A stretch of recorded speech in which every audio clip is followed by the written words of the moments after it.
What's going on, people? We are Tottenham TV. 10 minutes to go until the transfer window slams shut. And we'll be taking a look at the outlook of the window. We'll be taking a look at the outlook of our squad going into the season post-transfer window. A lot can happen in 10 minutes, Ben. A lot can happen in 10 Get in minutes. those late deal sheets. Come on! Get in those late deal sheets. But we're giving you an update of where we're at this moment in time with 10 minutes to go of the transfer window.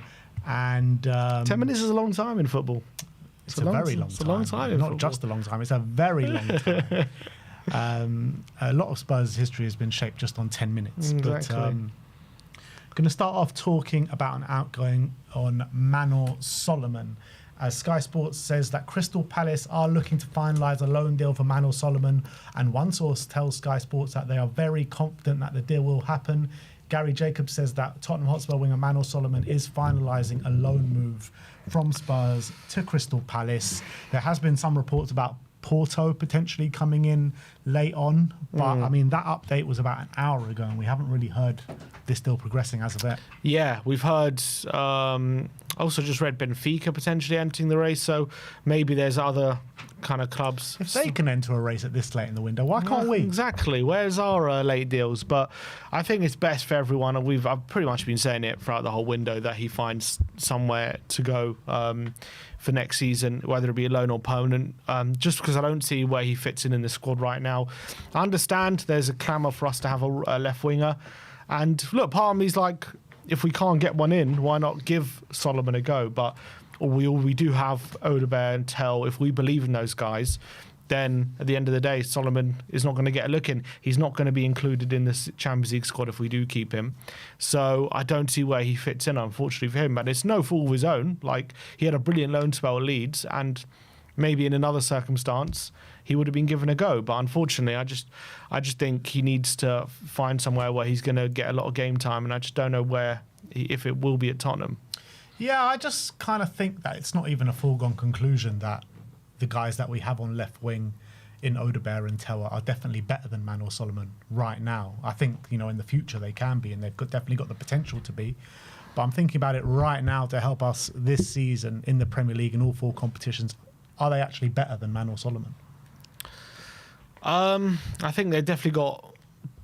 Yeah, I guess right now, I mean, the season Solomon had. But then again, I don't know if you put Odegaard or Tell in the Championship, if they have a similar season. It's hard to know. But obviously, Solomon was brilliant, and he's obviously a bit older. He's played in the Premier League for a bit, although to mixed effect. So, I don't know. I think if it's a choice between giving the minutes to Tell and Odegaard and selling Solomon, or having Solomon there and stunting Tell and Odegaard's progression, I would rather just, if we're thinking of the long term, I'd rather just give it to Tell and Odegaard, because I do think they're the future, and I do think there's a good chance they're going to be really good options for us down the line. You could say Solomon's a better player now, and if we're talking about in the short term and right now, maybe it's worth it. But then, do you stunt Odegaard and Tell, and potentially you're not making use of what could be a better player, and then if they're not getting the minutes, you sell them, they go on to become better players at other clubs, and we're made worse off for it. It depends what Frank thinks of them. If he thinks they're great and like these guys have really high potential and he's really excited about them, then I would give it to them. But if he's like, well, I'm not sure about these guys, then yeah, maybe it might be worth keeping Solomon around. Yeah, look, I'm unsure about it. I'm unsure. I like Solomon as a player. I've said it on many occasions. If he is going to go, it looks like he is, then we wish him the best of luck and hope that he does go and smash it at Crystal Palace or Porto, Benfica, wherever he goes, and build on the success that he had last season at Leeds. So it looks as though Manor Solomon is set to leave. But yeah, it all depends if we're going to accept an option, because apparently we want an obligation to buy.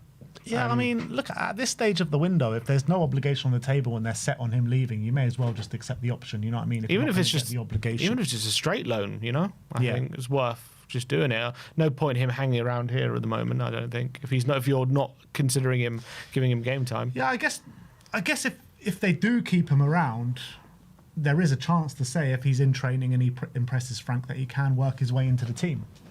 Definitely, it's just he's not going to be in the Champions League squad, but yeah for sure. He was on the bench on Saturday, so there's no reason why if he impresses, he can't surprise a few people. Yeah. And I think Frank's the kind of manager that if you earn it, you deserve your place. Yeah, exactly.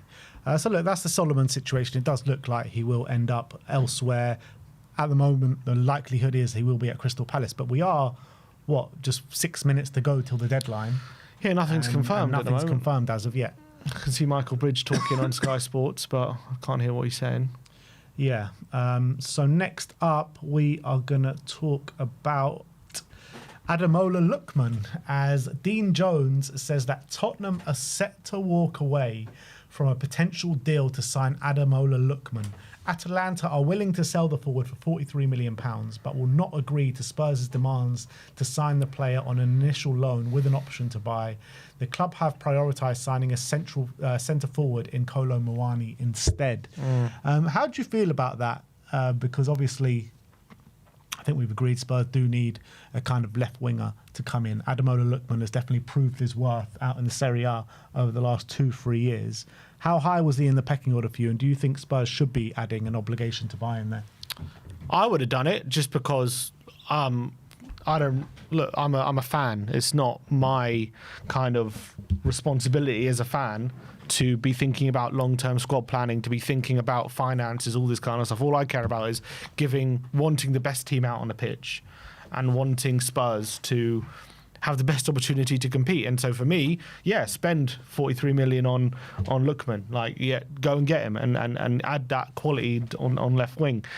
Now, if the idea is that we'll do Lookman on a loan because we're not 100% certain if he's good enough to be our starting winger for the long term in the next 3-4 years, but maybe if he comes in on loan and smashes it out and is really impressive, and then we can sign him for a decent fee if he proves himself to be the answer to our left wing problems, then that's good enough to do. But let's say we get locked down we sign him, right, and we get locked down to a 43 million or whatever it is obligation to buy, and he comes in and he doesn't quite cut it, and he's 27, right, 28, not much resale value. He could be quite hard to shift. So I do understand the reluctance to do that. I think for me, he's been brilliant in the Serie A for the last few years. He's shown it, he had that famous game in the Europa League final, scoring a hat-trick, showed what big game player it can be, and I think he's built on that. The last 3 seasons, he's been in double figures for goals. He's been one of the best attackers in Serie A. Just don't let him take a penalty. Yeah, you don't want him taking a penalty. No Panekas. So, I can understand the reluctance to do it. It's obviously frustrating as a fan because I want them to do it. I think from Tottenham's point of view, doing a loan with an option to buy is the smarter move instead of locking yourself in for kind of that. I think, let's say if it's a Savinho you're going for, I think it makes more sense to really push the bow out for that kind of deal because he's a lot younger and he's got a lot more potential upside and more resale value, whereas Lookman, his value is really only likely anyway going to decrease from this point. It could increase, but it's likely only going to decrease once you sign him because of his age. So if he doesn't quite cut it, you could be stuck with a player you don't quite want. And if they're not convinced by him, then I wouldn't sanction I'd rather wait and see if Tel and Odegaard can do it, then get locked into it. But as I say, if it's up to me as a fan, I would obviously sign him. But I can understand the logic of the club not sanctioning a permanent move. Yeah, I mean, for me, he's not a player that I'd been desperate for all window. But now we've got to this point, he's kind of he's become a more attractive proposition as the later into the transfer window he's gone. But look, he is a player that gets goals. He is a player, and I've been complaining about being able to get consistent goal contributions from our players and our new signings. And I think, does he do that? I mean, he did that in Serie A. He did that in European competition for Atalanta. But I guess when he was in England, he didn't do that. And when he was in England, he was pretty much a flop. Let's be real. But it was a few years ago now, and I think he's progressed as a player massively since that time. When was he at Leicester? 4 years ago?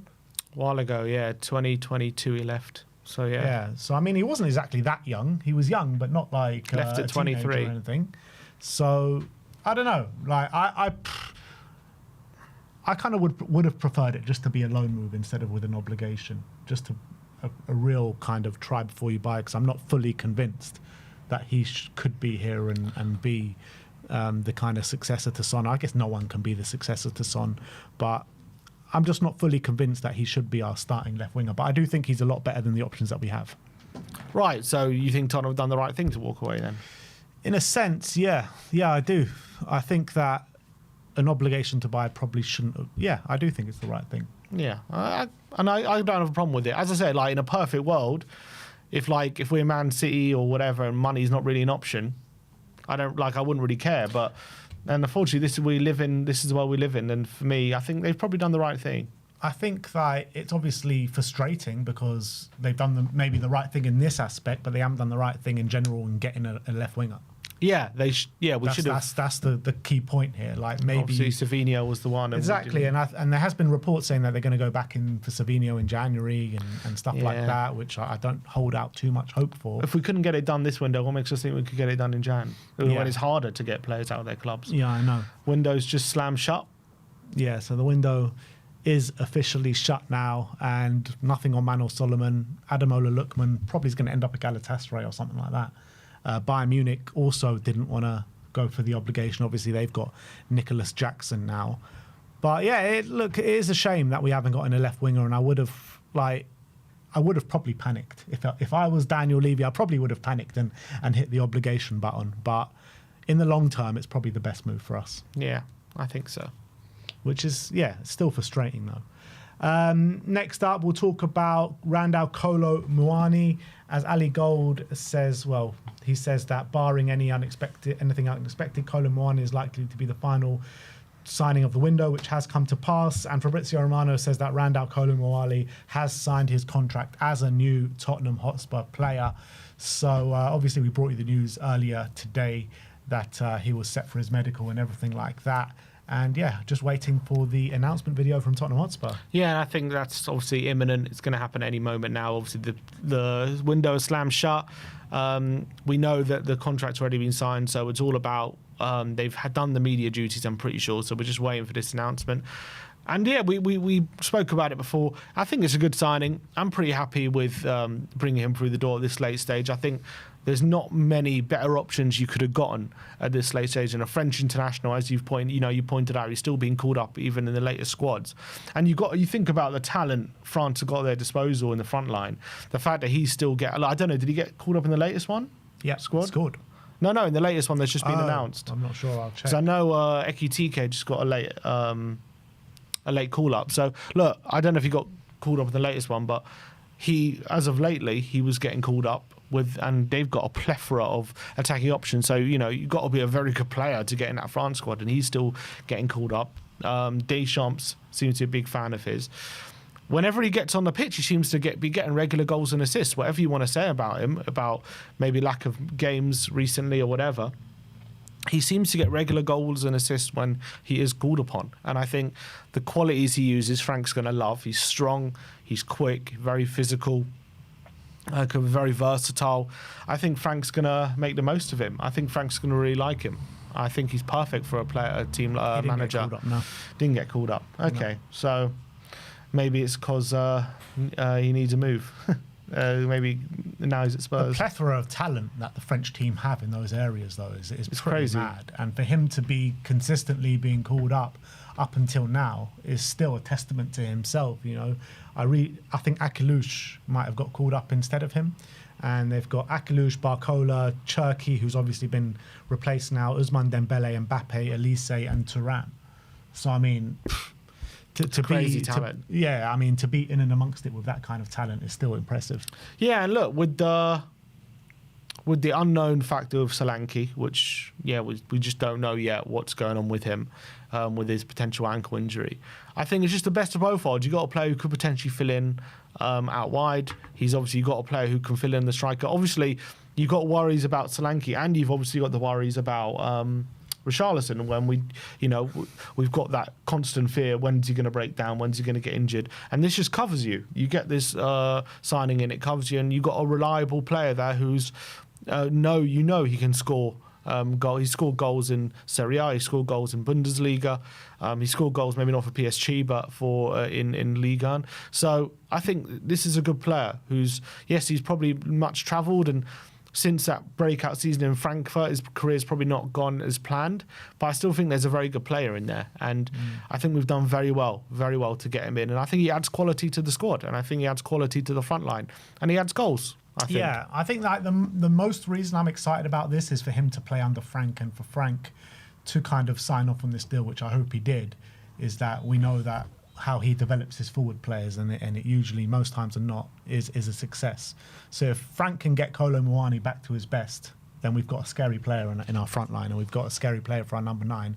And if he can get him back to his best, he'll be our best number 9.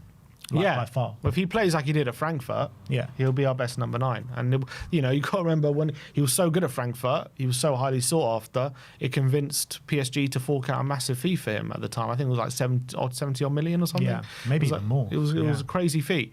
And he was a lot of people decided he's still only 26. No, he's at peak age. And look, if you just look at the stats, I mean, when he does play, he seems to get fairly regular goals and assists when he's on the pitch. It's just about, for some reason, they don't pick him so much. So, I think it's a good signing. I think they've done well. They've done well to get this over the line, considering Juve were trying the whole window to get him back. Didn't happen for one reason or another. So we've swooped in at this very late stage and got it over the line. So I commend the recruitment, because I think it's a good signing. Yeah, obviously it's been a player that's been on the radar for a little while, but I'm happy that he's in. I am happy. The only thing is, the only part of me is like, he did reject us, didn't he, in January for Juve, when we were in a moment where we really needed him. So now he's has he come crawling back? Have we gone crawling back to him? Well, I think he wanted to go back to Juve, and Juve couldn't work out the finances to bring him in. And I think at that point, when Juve were actually trying to get him, I think PSG only wanted to deal with an obligation to buy. And, it's come to late in the window. Nobody else has kind of come forward, and I think they've panicked and just let us have him on a straight loan. Well, put it this way, do we have a player who really wants to be here? That's the only question I have. But let's hope once he gets through the door. He only wanted Spurs. Exactly. And look, for me, it's only a loan anyway. Hopefully, he takes to the club, and hopefully once he's through the door, I'm sure he's going to give his all, and I'm sure he's going to want to get back to his best. But, obviously you want players who really want to be there, and obviously having him reject us in January is not great. But look, that's the past. Let's look forward. So that is the transfer window. I mean, we've got a couple of quotes from Luka Vuskovic that I thought were interesting to go through on. And he says on the decision for him to go out on loan, and he says, yes, they offered me an option to stay, to play in case of any injury or cup matches, but I wanted continuous minutes. They have Romero and Van de Ven playing there, 2 of the best centre-backs in the world at the moment. I believe in myself, but it's really difficult to play next to them. I've faced them, and I've realised I've still got to work a lot harder, a lot of work and a little luck, so I'll be back. So interesting quotes there. Yeah, well, I mean, also puts to bed the narrative that Tottenham put him out on loan when, if like Vuskovic wanted to stay, or it was a mistake to loan him out, because clearly Tottenham wanted him to stay, and it was his decision to go out on loan to get the more minutes. So he's doing what's best for his career. He feels he needs the minutes. He said himself, he looked at Romero and Van de Ven and thought, I ain't getting in this team. I can't really compete at that level. Which is true. Which is fair. Albeit when he was playing in pre-season, he looked all right, but is what it is. I mean, I'm looking at the squad now. I feel like we could have done with him, but he's taken the decision, and good for him. Like, I think he's a smart guy, and clearly he knows he needs more development, and he's going to get that with another year at Hamburg, and hopefully next season, maybe that will be the year. I don't know if it'll be another loan, like to a better team or whatever next season, or he'll be ready. We'll see. But we'll just got to take it year by year, I guess, at the moment. Yeah, it's man, we're talking about him for 3 years now, because he signed at 16. We got that little taste with that goal and assist on his debut in the pre-season. But it is what it is. I think it's the best thing for his development, to be honest, to go play week in, week out in the Bundesliga with Hamburg, a club that he has an affinity with. And he was talking about that, and he says, I really wanted Hamburg, a big club, a beautiful city with an army of fans. My brother was there, and that was why it was even more important to me. I was at the qualifiers. I felt the atmosphere, and especially when they chanted for my brother. Nothing is guaranteed. I don't have a guaranteed spot. I'll play if I'm good in training, if the coach thinks I am, and if not, I won't play. So, yeah, look, I think he's going to fight his way into the team there. It's a team that are going to be fighting for their lives in the Bundesliga in Hamburg.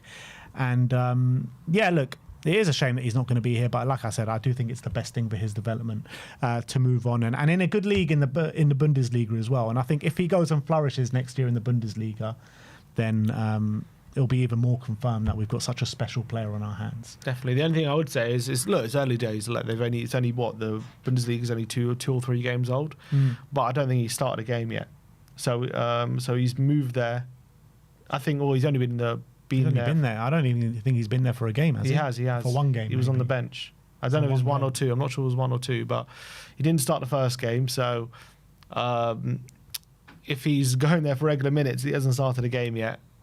Let's hope he gets continuous. Let's hope he starts to get in their first team as soon as possible. Yeah, he was on the bench for us against City, and then he was on the bench for them in their next game. So let's hope he's only been there for one game. And as I say, it's only one game, but he was on the bench. So he said he's gone there for continuous minutes. I just hope he's not on the bench for any more games. I'm sure he'll fight his way in.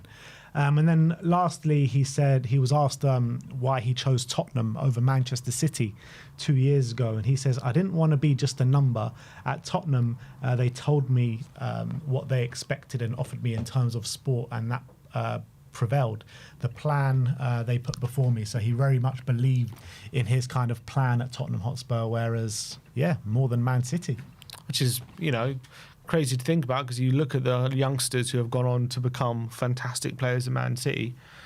There's a big number, but I guess you could also put it the other way. At Man City, they're very good at developing, but they a lot of the time they sell them off, to make money. Maybe at Tottenham he was sold like, look, we're going to develop you and you're going to be our starting centre back for many years. Whereas you go to City and it's just like, you'll come here and maybe you'll be sold off at some point, or you're not guaranteed. So maybe at Tottenham he felt like he was important to the project of Spurs, whereas at Man City he didn't feel that way. Yeah. So now the transfer window has slammed shut. The summer business is Javi Simons for around 51 million, Mohamed Kudus for 55 million, Randal Kolo Muani and João Palhinha on loan. João Palhinha with an option of 25 million. Kolo Muani with no option. You got Kota Takai, who's come in for 5 million. You got Kevin Danso and Matisse Tell, who have both made their loan moves permanent. I think Matisse Tell was around 35 million and Danso was around 25 million.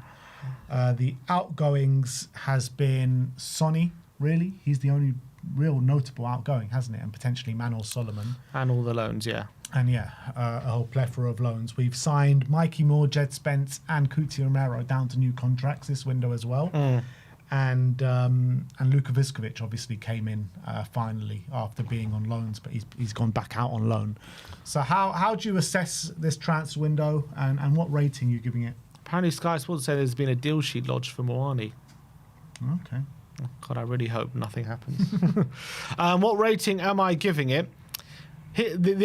Look, I think when I look at it on face value, I'm pretty happy with our business. I like the business we've done. I like the signings we've made. It's obviously it's interesting. Basuma's still here. Solomon's still here. At the time of the recording, I think Gil hasn't been announced as well. We'll see if that obviously goes through. But he's obviously been sold for 10. So hopefully, he's been sold for around 10 million euros, which would be a great deal. We still have left ourselves holes in the squad. Now, last year, I remember sitting here at the end of the window, and I was saying something similar to what I'll say now, in terms of I like what squad we have, but we do have a lot of holes in the squad, and if we do get exposed with those holes, we're in trouble. And what happened, obviously, what happened last season was they got exposed, and they got exposed ruthlessly. 3-month injury for a doggy when we barely had a backup left back. Basically Romero and Van der Ven pretty much ruled out for most of the season. Solanke had a 3-month injury. Richarlison barely played. Maddison got a 3-month injury. We had a massive They got massively exposed. So I've obviously got a bit of PTSD that if I say now, I'm happy with the squad, but we do have holes, and then those holes massively get exposed again. Like, there's basically, you got that feeling because it happened last season, that it's going to happen again this season, that the holes in our squad will get massively exposed because it happened last season. I'm hoping it doesn't, but I think, Pretty much happens every year. Yeah, I think when it comes to our squad, I think right back, keeper, we're fine. Centre backs, we're short, but I like the centre backs that we do have. I think, we are short there because after Danso, we got Takai, who's still injured, and we don't know how good he is. Dragoshin still out for a while. We don't know how good he's going to be when he does get back. Ben Davis, for me, he should be surplus to requirements. Left back, our backup. Right back's our backup left back, which is not a great situation to be in my opinion. Obviously, Gray can fill in there as well, but we'll have to see how he does. For me, I think our midfield's fine. I think we've got good options in midfield. We've got Decky to come back as well, hopefully, in December. I think we got a number 6 in, which was great. I think Paulini is a good signing. I'm pretty happy with our midfield. Yes, he's back in December, but we don't know when we're actually going to see him back to his actual best. Yeah, but look, at the moment he's back in December. Hopefully he can start playing then or soon. Yeah, you're right. I don't know, but hopefully, it's just hope at the moment. Like, with the injury that he's had, it's unlikely. We'll see. Yeah, you're right. But we'll see what happens with Decky. But we got good midfield options, I think. Good blend of quality, youth, and experience. And I think, yes, we didn't get that passer that I really wanted, but I think we got some really good options there. Simons is a fantastic addition. I'm delighted with him. Really exciting addition. I'm pretty happy with the midfield. I don't have a massive problem with it. I think maybe down the line we can improve it, but I don't look at the midfield thinking it's a massive issue. Do you not feel, though, like with looking at the midfield options that we have, there is a massive over-reliance now on Xavi Simons to create? Well, considering we have 2 number 10s who are out long term, yeah. Yeah, but I'm saying right now there is a massive over-reliance on Xavi Simons to create, and one injury to him, and it's going to start looking very bleak. I know, but our midfield options. I understand that, but what are you supposed to do? Sign another number 10, like for big money or something, and then all of a sudden when Maddison and Decky come back, you're going to have 4 big number 10s. I'm just asking because you said you're happy with the midfield options. I am. And I'm saying there's a massive over-reliance on Xavi Simons. There is, because Decky and Maddison have long-term injury. Like, what are we supposed to do? You know what I mean? Or do we sign another, like, Kudus can play there, if we need him. So, yeah, and look, if we get an injury to Xavi Simons, we might have to get creative. But at the moment, we have 2 number 10s currently in the squad who I really like in Decky and Maddison, who unfortunately have long-term injuries. But do we treat them like they're never going to play for the club again? Or what do we do? Do we treat them like they're going to come back at some point? That's the question. But at some point could be not even this season. It's possible. Yeah, it's possible. But what do we sign another long-term number 10 then, and then sell them, like sell them when they come back fit, or sell the new number 10 if they come back fit, or have 4 number 10s who all probably fine for one spot? Like, what are we supposed to do? Bergval as well is there. Maybe he can do the job. So I understand the predicament we're in, and I'm not mad with how we've decided to solve it with Xavi Simons. That's just my opinion. But how do we manoeuvre that situation, though? How do we manoeuvre that with 4 competitions this season and pretty much Xavi Simons being our only creator? You're going to have to rotate him with whether Kudus can play there, or Bergval can play there, or Sarr played there. Kudus will be playing for us more than times than not on the right wing, and he's going to need a rest at some point. Yeah. So we don't want to overplay him and cause him a risk of injury. Xavi Simons is going to be playing in the 10 whilst Kudus is playing on the right. So how do we manoeuvre this situation? I think it's impossible. Sarr has filled in there. Maybe one of Tell on Odebear on occasion. He's going to have to be creative. But I don't think it's a smart move to sign another to number 10 for 50 million. Maybe Muani can do a job there or something. Like, we're going to have to be creative, unless you want to treat Kulusevski and Maddison like they're never coming back. And I don't know if that's the right thing. What I think we should have done I know he hasn't had to start a great loan spell, but we should have kept Jamie Donnelly. Yeah, I also said that. We should have kept Jamie Donnelly. I'm fine with I think that. we're very short in those kind of areas. I'm fine with that, and I agree. Yeah, I've said that as well. Like, I wouldn't have minded that. I think that would have been a good option. That's fine. You know, that's fair. But we didn't do that, did we? So, is what it is. But anyway, when I look at the midfield options, I'm pretty okay. I like a lot of them, and I'm pretty okay with them. Bergval's another option. We can maybe hopefully start getting him game time in that position. Anyway, winger options. Mixed, but I'm overall okay with it. But I think we could have done. You know, we haven't really replaced Son. That's the truth. We got Kudus in, obviously, who I think is a good signing at 55 million. Brennan, good player who scores goals, and then we have two kind of players that we're hoping come good in Odebear and Tell, who haven't quite done it yet. So it kind of how happy I am with those options rests on how good these guys are going to become. Some fans will look at it and say they haven't been good and they're rubbish and get rid, and you know I don't believe they're going to be good. Some fans will believe they will come good and are hopeful that you know they're not just duds. And some fans, you know, might fairly say, look, I'm not necessarily saying they're duds, but we need someone who's proven in that position. That's fair as well. But I'm hopeful they are going to come good, and I think they are got good potential, and I think give them a chance, and I think they'll be good for us. Give Frank a bit of time with them, and I think they're going to be good for us, and people start looking at them in another way. And obviously, you've also got Muani who can play there. Potentially, you've got Richarlison as well who could potentially play there. So, I think, yeah, I'm not like looking at our winger option saying, oh, it's a disaster, but yeah, I think we're probably missing one more really, really good quality winger there.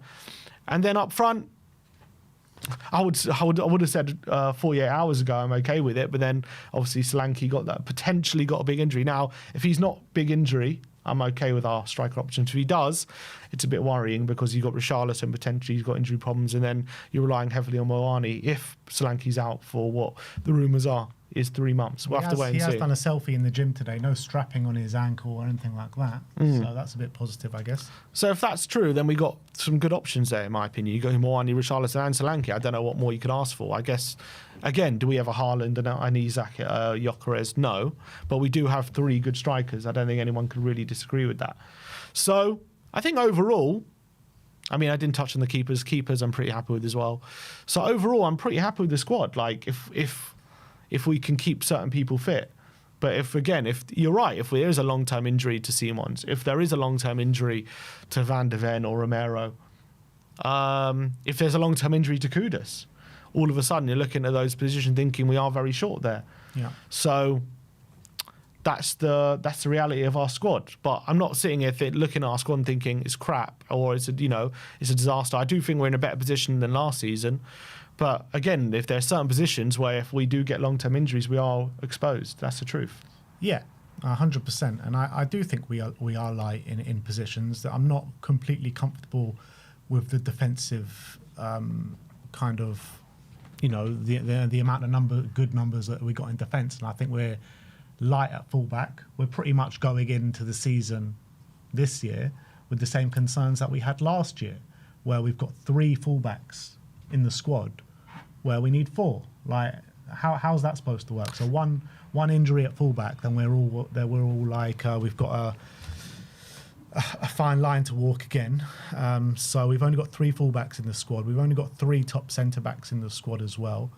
So one injury at centre back, and then all of a sudden Ben Davies and Kota Takai are the backup options. And we all know Ben Davies probably should be moved on by now. Kota Takai, God knows if he's good enough or not. But the reality is, when Kota Takai came in, the narrative around him that he was supposed to be here to be part of the first team. So if he is good enough to be part of the first team, then we look fine, we look okay at centre back. It's not the worst thing in the world, but at fullback worries me. The creator in the midfield does worry me, and on the wing worries me as well. But if we can. If the development of Odebear and Tell go the way that the club thinks it's going to go, then we could be okay. But we need it to happen now. We need them to turn into good players now, not in the future. And we're heavily reliant on them. Yeah, and look, at the end of the day, we signed them, as in the club's made a decision to sign them because they thought they were good players. And they've had now adjustment periods, especially, Odebear's had a year, Tell's had 6 months. adjusting. And I understand Frank's going to need maybe a bit more time because he's a new coach with them and whatever. But you're right. We're going to need them to have good seasons this season. Put it this way, they can't have a season like they did last season, and then at the end of the season we're saying, yeah, but it's, they're still young. That's not how this goes. They have to start playing well. Exactly. I'm not saying, from next game if they have a bad game, sell them. I'm just saying this season, they have to start producing, and there has to be a bit of pressure on them. And I agree with that, and that's fine. And I'm happy for them to have that pressure. And because we're in the Premier League, this is not a charity. You've got to start performing at some point. I understand there are adjustment periods, and look, Odebear's had severe injury problems, and there are the reasons. Tell as well, there are reasons for him, but we have to start. They have to start performing at some point. Yeah, and that's it. Yeah, exactly. And we haven't seen stone cold evidence of it just yet that Odebear and Tell can be the answer this season to our left wing issues. But what can we do? The only thing we can do is put our trust in them now, and they have to start performing pretty much now. We've got big games coming after the international break. Champions League starts straight away, so straight away from next week, in 2 weeks' time, it's 2 games a week for the rest of September, and the squad is going to be stretched to the maximum level. We've got the Champions League 2 games in September. We've got Doncaster coming, and we've got the rest of the Premier League games that are coming once a week as well. So this squad is going to be stretched massively over the next month. Yeah, and I think he's got a good squad. I'm not saying we're going to be competing for big trophies. We're not going to win the Premier League or the Champions League. That's obvious. But look, does he have a squad here that can compete for that 5th position? I think he does. Yeah, I think he does. I think we can finish 5th, and I think when I'm looking at the squads compared to the other teams that are going for it, Manchester United, Aston Villa, Newcastle. I don't even Aston Villa, you can consider them anymore, but Aston Villa and Newcastle. And I think we've probably got the best squad out of those 4. Unless you think maybe one of Brighton or Bournemouth can make a run for it because they've had impressive starts. I think we got the best squad and the best manager outside the top 4. Yeah, that's what I think. And I think, there's no reason to... I'm not saying we're nailed on or anything for that 5th spot. We should be favourites to get it, though. But I'm just saying there's no... I don't look at that squad and think he's got no chance. He's been left short, it's a terrible squad. I look at the squad and think he's got good tools. He's got a number of options. Hopefully some of these players come back from injury as well. But, I think he's got good enough options to... But we have been left short in certain situations. Like, let's say one of the fullbacks gets injured. Let's say Destiny Udogie, who's got his injury problems, gets injured, right? And we've got 2 games a week. That's a lot to ask of Spence and Porro. Yeah. Yeah, I know. I guess Davis is going to be... Look, this is why I had an issue. I mean, you defended it at the time, but this is why I had an issue with giving Davis a new contract, because we're left in this position where we're relying on him.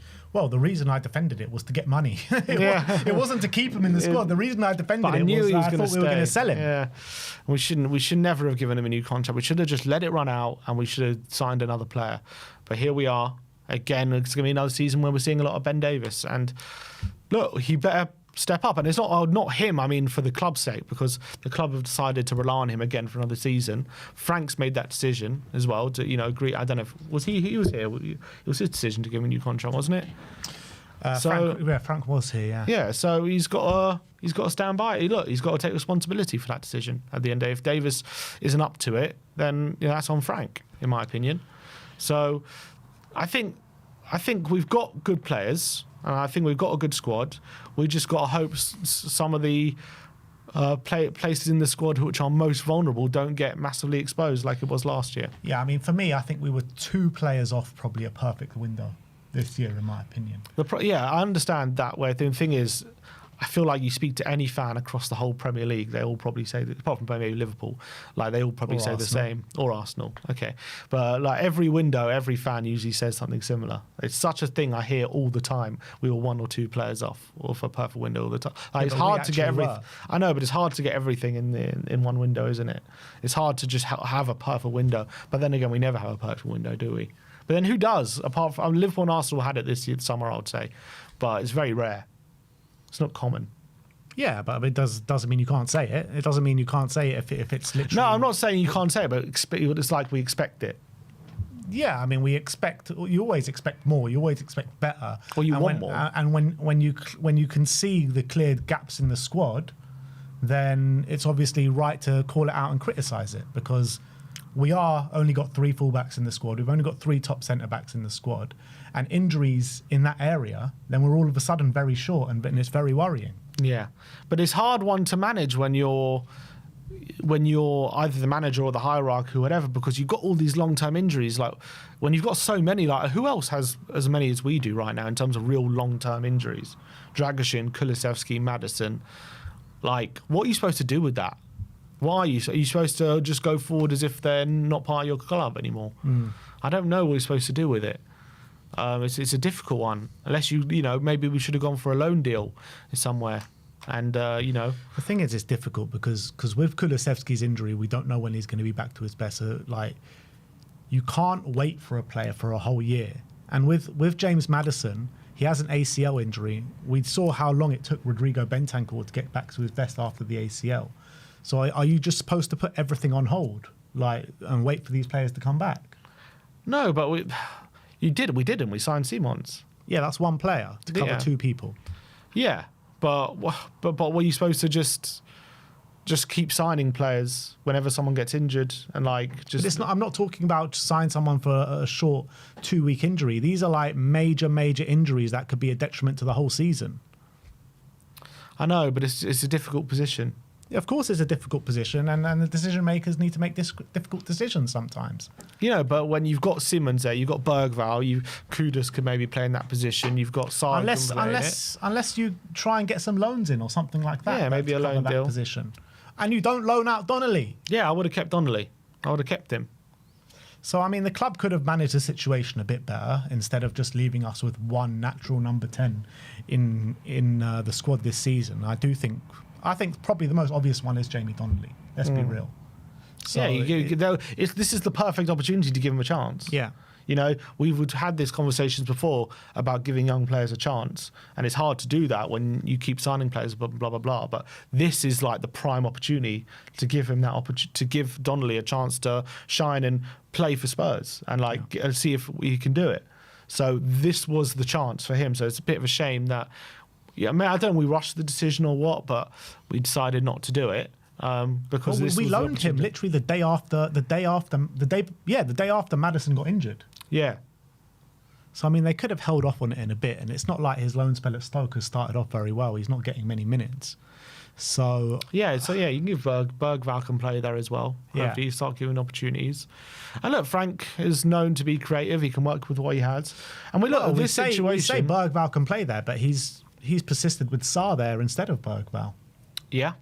It's also true. Which I don't mind Sarr playing there in the big games against the Man Cities. We can see how it works in those kind of games. But when we're the Bournemouth game, when we're asked to have possession and to break a team down, apart from Javi Simons, I'm not really convinced about anyone there. Yeah, look, it's still early on. But I agree with you. I think that midfield 3 was wrong to be playing in that game. But look, Frank will figure things out, I think. I hope. Look, he doesn't have the perfect squad, so he's not going to just figure it all out completely, but he's got a squad he can work with, and he's got a squad that I'm sure he'll be happy with. And I think for me, Frank was brought in to help these young players and help them get better. That was part of his remit. So the fact we'll ask him to do that, I don't really have a massive problem with. Yeah, when you're looking at our strongest starting 11 now, with everyone available. I mean, taking out the long-term injuries of Dragusin, Kulusevski and Maddison. So you've got Vicario in goal, you've got Porro, you've got Romero, you've got Van de Ven, you've got one of Spencer or Doggy, whichever one you want to go for. You've got probably Paulinho, Bentancur or Sarr with Javi Simons. You've got probably Brennan on the left, you've got Kudus on the right, and you've got Muani probably up top. I mean, it's a decent starting 11. It's pretty good. I think it's good. And then you got a lot of people who could be in that starting 11. Bergvall, if he plays like he did last season, no reason why he can't be starting in midfield. You got obviously, didn't mention Richarlison and Solanke, who could be above Muani. You know, you got options there, as you said, left back. You're not sure which one to choose there as well. So, you know, there's a lot of good options there. You got maybe one of Tell and Odegaard will come good, but obviously right now, yeah, there's doubts about them. But like, I think it's a good squad. I do. I don't see. I think it's not perfect. And look, we're going to lose games, and there's going to be teams who will get the better of us. And there'll be games like Saturday against Bournemouth where we sit here really frustrated because we've been outplayed, because we're not that great. We're not the perfect squad at the moment. We're not going to be outplaying everyone every week like Arsenal and Liverpool do, because their squads are just ridiculous. So we're not there yet. But I think there's a lot to work with there. I really do. A lot to work with. I think with that starting 11, there's a clear weakness on the left wing. I'm happy with pretty much all the other options for the starting 11, but I think the left wing is our biggest problem, and it frustrates me a little bit. I know Son wanted to leave, and you can't really do anything about that, and I accept and I respect his decision. But he does get into that team, Sonny, in my opinion. He gets into our team. Yeah, he does, for sure. He's better than Son and Odegaard. He's better than Tel and Odegaard, so he definitely and Johnson. So he definitely starts on the left-hand side, and we didn't replace him. But look, we're hoping that first of all, Tel and Odegaard come good, and obviously Johnson keeps scoring. He's got 2 in 3. I know he had a horrible game on Saturday, but he has scored 2 in 3. People quickly forget that after he has a bad game. So I'm not saying it's perfect, but I'm saying I look at those 3, and I don't think like we're never gonna do anything with those 3. Like, I think Johnson will get goals when he needs to. I think hopefully Tel and Odegaard get the game time needed to start really developing, and Frank can do something with those 2. Yeah, but if I told you at the start of the window we're going to sell Son and we're not going to replace him, yeah, I wouldn't be happy with it. You would have been like, what the fuck is that about? Yeah, I would be. You would be fuming. But you're not fuming. Well, we got Kudus on the right-hand side. So, like, if you'd have told me we replace Son, but would with Johnson scoring 18 goals last season, he's still going to be our right winger, I'd have been like, okay. But so we essentially replace someone Kudus and move Johnson over to the left. Yeah. Which is a lot. I'm not saying it's amazing, but I'm okay with it. Yeah, I don't know. Someone makes a good point, Chris, in the chat, saying we should have signed Grealish. And looking at the way Grealish has started with Everton, maybe we should have done a loan move for Grealish. I know we all kind of laughed out the room at the time, but the way he started at Everton, I think that was a bit of a no-brainer. I think that we missed the trick on that one. It looks like it at the moment. Look, it's only 2 games, but it definitely looks like it. 4 assists in his first 2 games. And it also helps you out when it comes to a number 10 as well. Exactly, on loan. Yeah. So I think that was the one, man. We should have gone for Grealish. We should have, yeah. Well, there was worries that he had lost his hunger, but clearly he just needed a change of scenery, it looks like. But again, as I say, it's only been 2 games. Yeah. But we know he's got so much quality, Jack Grealish. And he's starting to show that. Yeah. So, So ratings? I'm going to go for 7. Yeah, I'm happy with that number. That's what I would say. And look, to be fair, and it wasn't longer, we were talking about deadline day dibbling. We were talking about not getting anyone. And we got people like Simmons through the door, Kudus through the door, Paulinho through the door. Like, at the beginning of the window, if I told you those 3 were coming, you would have been delighted with it. Yeah. Look, I think we were 2 players off for 10 out of 10, which would have been brilliant, and we would have been covered in all aspects for any injuries. But I like the quality that we brought in. I think every signing that we made, barring Kota Takai, because I just don't know much about him. When you look at Danso, Tel, Kudus, Javi Simons, and Randal Kolo Muani, I'm very happy with the quality that we've brought in from that aspect. I just thought we should have done more. And it's clear the club were looking for more. Yeah. It's clear the club were looking for it. We were looking for a centre-back that could play at full-back. Obviously, we missed out on Akanji. He's gone... Where's he gone to, Akanji? Inter. Yeah, he's gone to Inter. And we were looking for a left winger as well, which obviously we couldn't get either of those over the line, which is a big disappointment. Not going to lie. It is a big disappointment that we haven't got them over the line. But I think the quality that we have brought in is definitely going to raise the level of the squad. Yeah, and we brought in experience. We were asked to raise the quality level, and I think we definitely have done that. I think we have definitely raised the quality.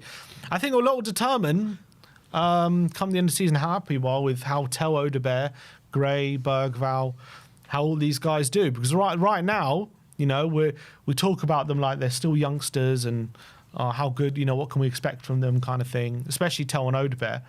But these kind of players, like, you know, they're not good until they are, and then all of a sudden they might surprise you because they're young players and they're going to be inconsistent early on, but maybe they'll start to really fulfill their potential, and that can happen at this age. It might not happen, and if it doesn't happen, we might have to move on. We'll have to ask serious questions depending on how they're playing, but it might happen now. And Frank's known for getting the best out of these youngsters and developing them and really shaping their careers. So I think a lot in terms of how happy we are the squad is going to be determined by how much we get the best out of these players. Yeah, I mean, look, we can all talk about potential, but you can only really go on what you've seen. And what we've seen hasn't been of the required quality just yet. So, look, it can happen. We've seen many players not have good start to life at Spurs and go on to be very good players for the club. But from what we've seen right now, it's not been good enough and not at the level to go into the Champions League for a Champions League team. And look, we've got to just hope and pray that they develop quickly, because we know that they've got the ability. We just need them to show it. Yeah, and that's on Frank to get it out of them, and it's on them to show it as well. It's a bit of both. Yeah. We did our rate our window poll. We had 4 options: great, good, mid, or bad. And at the moment, 1,100 of you have voted, and 58% say good, 16% say great, 23% say mid, and 3% say bad. Okay, so no one really thinks it's bad. Most of you think it's good, but more people think it's mid than it's great. So it's it's closer to mid than it is to great. It's definitely not a bad window. I think, it depends how you look at it, but I don't think it's a great window. But yeah, I think I said 7, so the 7 lands in the good category. But I understand where people would say it's mid with the holes in the squad. But yeah, I would side with good. Yeah, that's what I think. I think it's been a good window.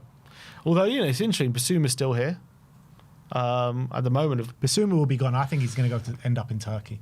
Yeah, but we'll see. We'll see, because that bid failed for some reason, isn't it? But let's see if that can still happen. Let's see. Oh, wow. Apparently, Guehi's staying. Oh, wow. Who's saying that? Anfield Sector. Don't know who they are. They're reliable? Well, I thought a late deal sheet went in. Says here, Guehi stays. Major breaking news expected. Oh wow, Ornstein. Okay, so Guehi's staying at Palace. That's massively. That's terrible for. Well, I don't see it. Where is it? What's that one say? That says medical. Oh. It's major break. Guehi expected to stay at Palace despite agreement. Complete part of his medical, personal terms agreed. Let's see if there's any more. And let's see what's... Well, at the moment, we've submitted a deal sheet for Muani and Solomon. Yeah, so let's hope those go through. Yeah, Ali Gold says, understand Spurs and Palace have signed a deal sheet which have gone in for Manor Solomon's loan.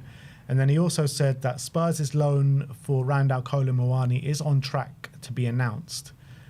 There's more time for Brian Hill's move to Girona to go through, as the Spanish window closes just before 11 p.m.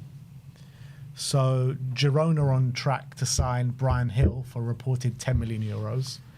A late deal sheet for Manor Solomon to go to Crystal Palace on loan, and also for Muani to come here. So none of these deals are signed, sealed and delivered as of yet. We're talking about them like they are. Yeah, yeah. I mean, I'm assuming Muani is a Tottenham player, but knowing Spurs, is there going to be a late snag? Don't do this to me, Tottenham. Do not do this to me. I'm sure it will.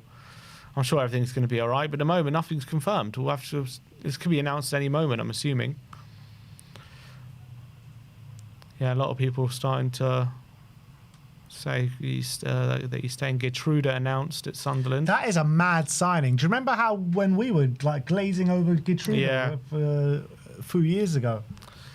Mate, Sunderland have done some bits this window. They've done very well. Did Raheem Sterling go anywhere?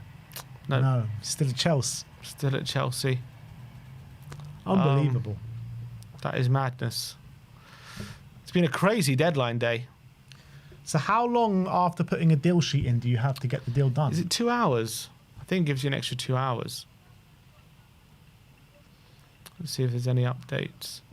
Yeah, so he's just tweeted now, Ornstein.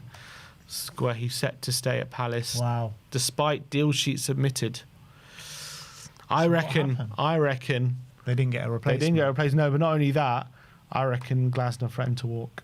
Yeah, maybe. I reckon he threatened because you heard what you were saying in the press conference. Say there was agreement, and if they don't hold up their side of the agreement, then there's a break in the relationship. That's what he was saying. Wow. So I reckon he threatened to walk if Guehi sold. Because if you think about it, like from Glasner's point of view, he's judged on results. The money side, that's Parish's. He doesn't care if he goes on a free or if Palace get 35. What matters to him is while he's manager of Palace, they get good results. That's what he cares about. Yeah, but also managers need to understand the financial aspects of it all as well. Yeah, but they've lost Eze, right? They've been they're threatened to lose Guehi as well, Yeah, and without a relationship. Doesn't care about the financial side of things. I don't say he doesn't care. I'm saying okay, but I meant his responsibility, his results. That's what he cares more about. So I can understand him threatening to walk if Guehi goes, even if it means him leaving on a free. I mean, because at the end of the day, if his results get tanked, so much earlier that's what in the window. That's what Glasner was saying. Yeah, but he's 100% spot on. Like, why wait until the last few minutes of the window to agree a deal to sell Guehi, where it gives you no time to get a replacement? That's why I can understand. Why wasn't it done a month ago, 2 months ago? That's why I can understand Glasner saying, "Look, if you sell Guehi, I'm walking." Yeah, I'm not saying he did that, but I'm assuming something that conversation might have happened. Because obviously we don't know for sure, but I'm just reading into it. Because why would Palace were adamant that he ain't leaving on a free and we're getting a fee for him? They were adamant. So what has happened? When after a deal's been agreed on deadline day to U-turn it, and I think if they clearly haven't got a replacement in, and I think Glasner's saying if you sell him, I'm walking, I ain't staying. That's what's happened, I think. Yeah, well, which is pretty nice. I don't think Glasner's going to be there for much longer, to be honest. I think the first top job that comes along, I think he'll be quick to jump ship, because ever since he's gone there, they've just sold star after star after star, and this summer, at the end of this season, they're going to lose another one. Someone said 8 p.m. announcement. It's 15 minutes time. 15 minutes time, people. They got the 5 p.m. announcement right for Javi Simons. Are they going to get the 8 p.m. As well? Deal off, says Romano. Did he give the here we go? Is that another here we go? Yeah, he's bundled. Another botched here we go from There's been Fabrizio so Romano. many now. It's like commonplace now. Laporte has returned to Europe. He's gone back to Bilbao. Yeah. That's nice. That's been in the offing all windows. That only just happened today. Just now, yeah. Lovely. Yeah, deal off. Has Donnarumma been announced yet? Still waiting on that. Got the here we go. Doesn't mean anything now, this here we go. Here we go. People are saying is Romano now tier 3. People are saying he's tier 3 now, Romano. Honestly. He still gets bloody hell of a tier 1 interaction on social media, though. I liked a few things on X. Maybe we can do a reacts to our window. There's a poll. We did a poll on X, like we did on the YouTube. The poll at the moment is standing at 3,000 votes on X. Rate our window: great, good, poor, or disaster. 72.9% say good. 16.6% say poor. 9% great. 1.6% say disaster. So again, no one is saying it's disaster. Well, 1.6% are. Or very little, very few people. Most people say good. Although a lot of people are quote retweeting it saying how people saying this, but a lot of people seem to be saying it. So it seems to be the majority. I seem to agree it's been a good window. Yeah. Which, I think the business has been good. I'm pretty content with it. But yeah, I just know what's going to happen. I am content with it, but we're going to get in some key injuries in key positions. Everyone's going to go back. Oh, this, that. He hasn't been back. This and that. Can we not just have a transfer window for once in our lives and not leave things to chance? What's it? Oh, Why are we always leaving things to chance? Every summer. Can't we just have like a proper good window? Like a great window. I don't remember ever having a great window here. I know, but I just feel like football fans always complain. All clubs always complain about that. But do we not have the right to complain when you've only got 3 fullbacks in the squad? When you've got 4 competitions to play in? Is that not a right to complain? We've got Davis. Come on. I agree, but we've kept him. What can I say? Like, yeah, but you're sitting here saying, "Oh, but football fans are always complaining." Is that not a right to complain though? When you've only got 3 fullbacks in the squad, only 3 top centre backs in the squad, when you've got 4 competitions to play. I never said we don't have a right to complain. I'm just saying they're always complaining. Well, you complain. Some fans don't have a right to complain sometimes, but I think we do. We've got valid reasons to complain when you're looking at the squad, when you're talking about challenging across all 4 competitions. Why that's why Frank was brought in. And he said, you know, we want to bring in a manager that can fight between all 4 competitions. We want to win this. We want to win that. Like, the squad isn't built to do that at this moment in time. No, we haven't filled all the holes in the squad. That's true. But most squads, apart from Liverpool and Arsenal, most squads also have holes in it. It's hard for most clubs to get all of it done. Always. Liverpool, Arsenal, Man City, and Chelsea probably do have the depth to fight against. Who's right back for City? Who's right back? I don't know. They can play centre backs. Rico Lewis, Nunes. If they were our right back options, we'd be saying we've got a hole there.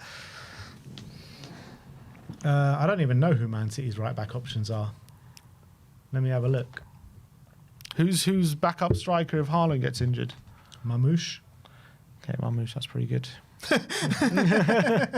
But he plays on the left at the moment. Yeah, but they can also play Doku there. They can play Savino. What, up front? There. Oh, on the left. Yeah, and we have options. We have 3 strikers. Yeah, but you're moving the conversation from centre back and right back to strikers in our most stocked area. You know, they're relying on.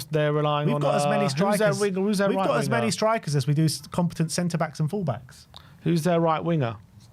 Who's their right winger? They're playing Oscar Bob, Savino, Foden can play there. Yeah. So I'm just like, but Oscar Bob's a youngster who's just done his ACL. Great talent, don't get me wrong, but is he proven?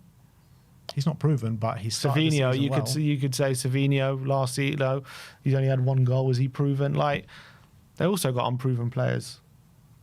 Yeah, but their unproven players are more proven than our players. True. Still, I'm just saying, look, my point is, most squads you can point to in the Premier League. And they got Bernardo Silva, who plays out on the wing sometimes. Like, they've got many options. The City is different because every option they have is also versatile and that can just play anywhere. So City are stocked to fight in 4 competitions, and they've shown it year after year after year. So I'm saying most squads in the Premier League who aren't owned by a nation state or Arsenal or Liverpool, most of them do have. You can probably point to lots of holes in their squads. So basically, every Champions League team apart from Tottenham. Newcastle. Newcastle, yeah. Newcastle have Chelsea. Newcastle have had a poor window. Chelsea. Chelsea are. You can point to holes in their squad as well. Chelsea, where's the holes in their squad? They don't have a good goalkeeper. Centre backs, they're a bit weak. Who's their backup left back, for example, if Cucurella gets injured? Who is their backup left back? I don't know. Who is? Hato can play there. Oh, they signed Jarrell Hato. That's all right then. Who's in? What if Caicedo gets injured? What if Palmer gets injured? Well, can't João Pedro play where Palmer's playing? Yeah, well, that's just like one of our strikers can play Muani can play number 10. Not really, because João Pedro was playing like number 10 second striker for Brighton. Who over Enzo gets injured? Kolo Muani has played number 9. Who's back up for Enzo? Enzo Fernandez. Santos. Andre Santos, exactly. Like, who's that? What about Romeo Lavia? He's back up for Caicedo, isn't he? I guess so, but can't he play in that position as well? Yeah. So they just signed Buonanotte as well. So it's all right. You think that's good enough? Like, you think Buonanotte, like you move the goalpost there, like Santos and Buonanotte, they're fine to be back up. I would take Buonanotte at Spurs right now. Yeah, only because we've only got Simons. Yeah, exactly. You wouldn't take him over a fit Maddison or Decky. No, of course not. But Maddison Right. and Decky are not fit, and we've known they're not fit for pretty much the whole window. I'm just saying, like I would take Buonanotte for sure. Would you take Andre Santos? I don't even know if he's good or not. Exactly, you don't know anything. Like, Chelsea fans are probably pointing holes in their own squad. And as you say, they've got no centre back options behind. Like Colwell's out for a while. Who's their centre backs? Who's back up to Cucurella? Like, I'm just saying. I'm not saying. So they've it's got great. Malo Gusto, Reece James, Cucurella, and Jorel Hato. That's much better than our fullback options. Yeah, it's not bad.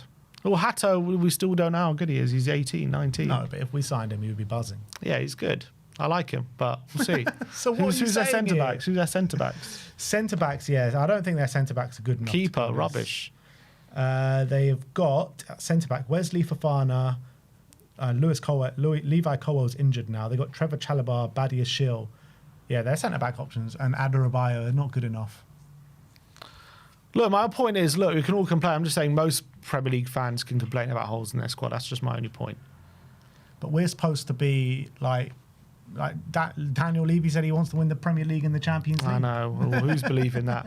Who's believing that? That's what he said, though. That's what we're supposed to be led to believe. He never said this season. No, it's one day in the future. One day, exactly. Well, so look, we all have a right to point out the holes in the squad, but I think to expect every single thing to be sorted in one window is just never going to happen. You're always going to be left disappointed, is my point. If you think every problem's going to be solved all the time. I don't understand what you're trying to argue here, because you're saying we should be disappointed on certain aspects. I'm not saying you should. I'm just saying to expect every problem in your squad to be sorted. You're going to always be disappointed, is my point. But if they're going into the window knowing this and trying to get these positions over the line, then we should criticise them for not getting them over the line. It's fine. You can do that. I'm just saying we needed number 6. We needed a winger. We needed another number 10. And we needed so much. We couldn't get everything. That's my point. If you expected every problem to be fixed, every window, you're always going to be left disappointed. So we're just destined to be disappointed, I think, every window, essentially, is what I'm saying. I don't know what to say to that. It's just the truth. So we're destined to be disappointed. This is Tottenham Hotspur. Yeah. Levy's Tottenham Hotspur. Yeah. That's And it. if you're okay with that, you're okay with that. That's it. So what? You wanted to go through Twitter? Yeah. Let's bring up the likes. So first one. So basically, Solanke posted a selfie today after Muani signed, and someone's posted Muani signed a contract at Spurs. Here we go, Solanke in the gym straight away. He's like, I ain't having this. I ain't injured for 3 months. I'm getting straight back on it. Show that picture of Solanke, by the way. God, that picture's angled in such a way. His legs look absolutely tiny. Yeah, it's weird, isn't it? It's strange. Yeah, look at the size of his left leg. Dagel's calling me. Do we need to? Let's get Dagel on. We'll get him on. Brian? Yes, brother. You're live on We Are Tottenham TV. You coming on? I didn't even realise you were live, brother. I don't think I could post it up, mate. I'm absolutely battered. Come on, the people were asking for you. Oh, for fuck's sake, where'd you go? Send me the link. Send me the link. I'll be there in 2 minutes. All right, we'll go. Send me the link. All right, we'll send you the link. All right. Oh, I didn't even realise it was a video call you put me on. Yeah, I'll see you in 2. All right, bye. All right, we're getting Dagel on. So what? Should we pause this? I'm pausing it, I guess. We could react with Brian. React to Brian. Who wants to see a bit Oh, we of go. Dagel action? Proper Brian's going to come on. We're going to announce Muani. That's what's going to happen. Yeah, it's true. Muani's in 3 minutes. Any teaser announcements yet? Any teasers?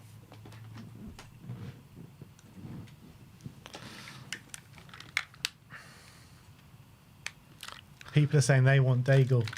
Ali Gold says, Manor Solomon to Palace straight loan. He says, Muani can play against PSG when we play them in the Champions League. Yeah. We knew that. Just like Mikey Moore could have played against us if bloody Rangers would have qualified and not get absolutely smashed on. Is he here? Not yet. Give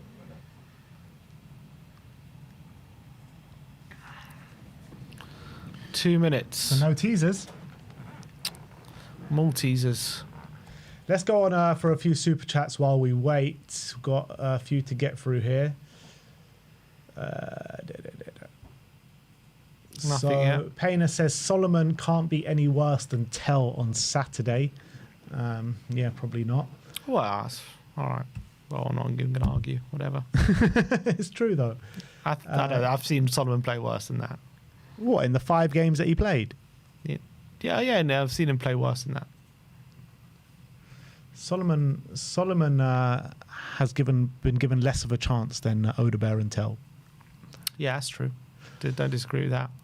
Michael Hellman says, always one window away from being competitive, shaking my head. Yeah, that's the life of a Tottenham Hotspur fan. Mm-hmm. Michael Hellman says, can we make it to the end of the January transfer window? How many games we got? How many games till the January window? Just people? give up the Carabao Cup. AT says, thinking Lookman would have cost 10 million more than Tell. Yeah, that's a good point, to be honest. That's a good point. If you would have asked me Lookman for 45 or Tell for 35, I'm going for Lookman every day of the week. Yeah, true. I would have done that. Eddie Scott saying, boys, it's time to make the tier list video every Spurs window from the year 2000. Maybe we'll go from the year 2001. It's just going to be all rubbish, essentially. Yeah. Dark Sun G saying, our signings have Champions League experience, which was needed. Yeah, that's true. also true. All of them, I think, don't they? Yeah. Dark Sun G saying, now from Jan the Don will cook again. Lange disappointed us for the past few windows. The Don's final window. Fabio, yeah. Madison, Van der Ven, Vicario. No more Lange. Come on, you Spurs. It's going to be interesting, the dynamic now with Paratici back in and him working alongside Ange in a full-time capacity and how that's going to work out. Trend Follow says, we are 2 injuries, Kudus and Paulinho, away from disaster. Yeah, Paulinho is also a good point. We don't really have another Paulinho as well, but Yep. we need number 6. How many 6s do we need? Do we need 2 number 6s? Got Bentancur there. I mean, probably. I mean, when Bentancur was in the 6 last year, our midfield got driven through like a big bus could drive through our midfield. So yes, but you blamed Ange for that, not the players. Maybe it was both. I don't know. Hopefully it's different with Frank. Yeah, I'm sure it will be. That's what I'm saying. Got Frank now. It wasn't different on the weekend. No, it's also true. But that was Bentancur's fault.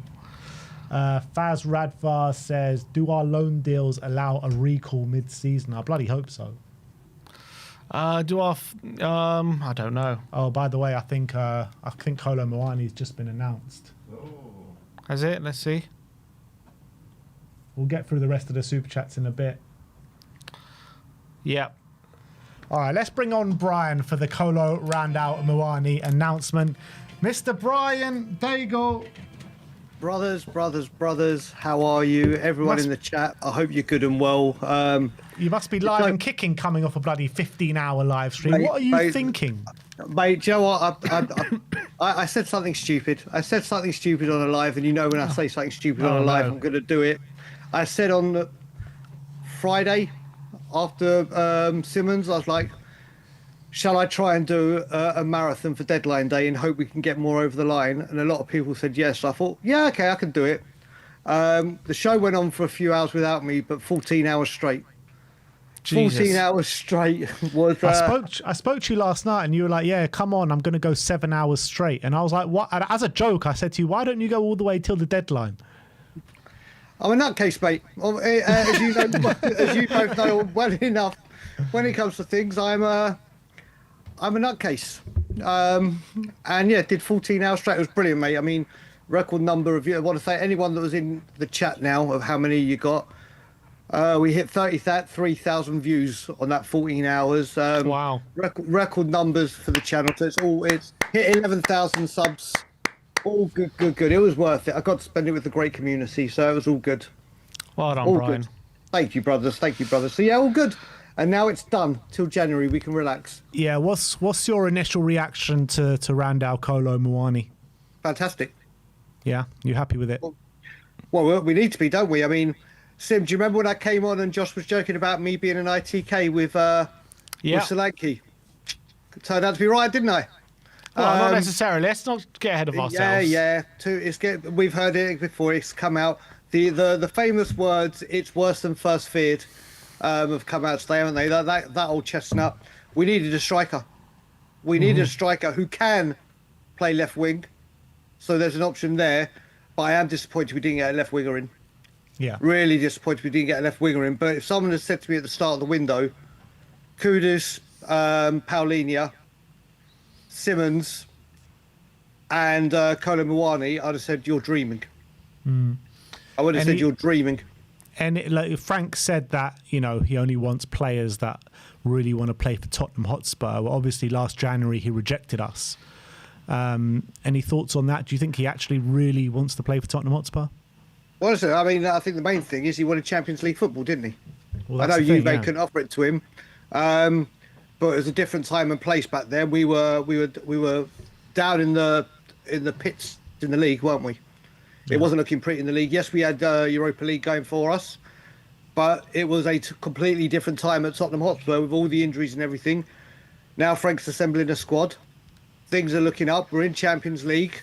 So I think, yeah, of course he'd want to come to us now. I think he was holding out for Juventus, though, and when the Penta came in, it opened it up, didn't it? And we struck. Yeah. What's your prediction for the squad number? Do we know Oh, yet? we know it. We know Any it. guesses? I've just seen it. Any guesses, guys? I don't even know what numbers we have available. You're not 18. gonna- Let's you're go not- 18. It's not 18. It's not 18. Okay. No. 12? No. Higher or lower? It's going to be some Let's do it. random number, It is. isn't it? It is. Higher or lower? Higher or lower than my 18? Higher.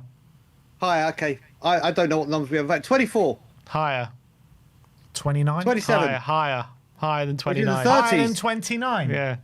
36. Higher. Higher than 36? 41. Lower. Oh, lower. What? 39? Okay, we're getting there, Ben. 39, yeah. 39? Yeah. He's 39? Yeah, 39.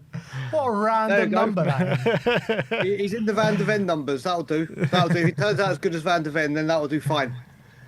Yeah, what's Van de Ven? What number's Van de Ven? 37. 37. How do our players like pick random Docky numbers was these 38, days? wasn't he? Yeah.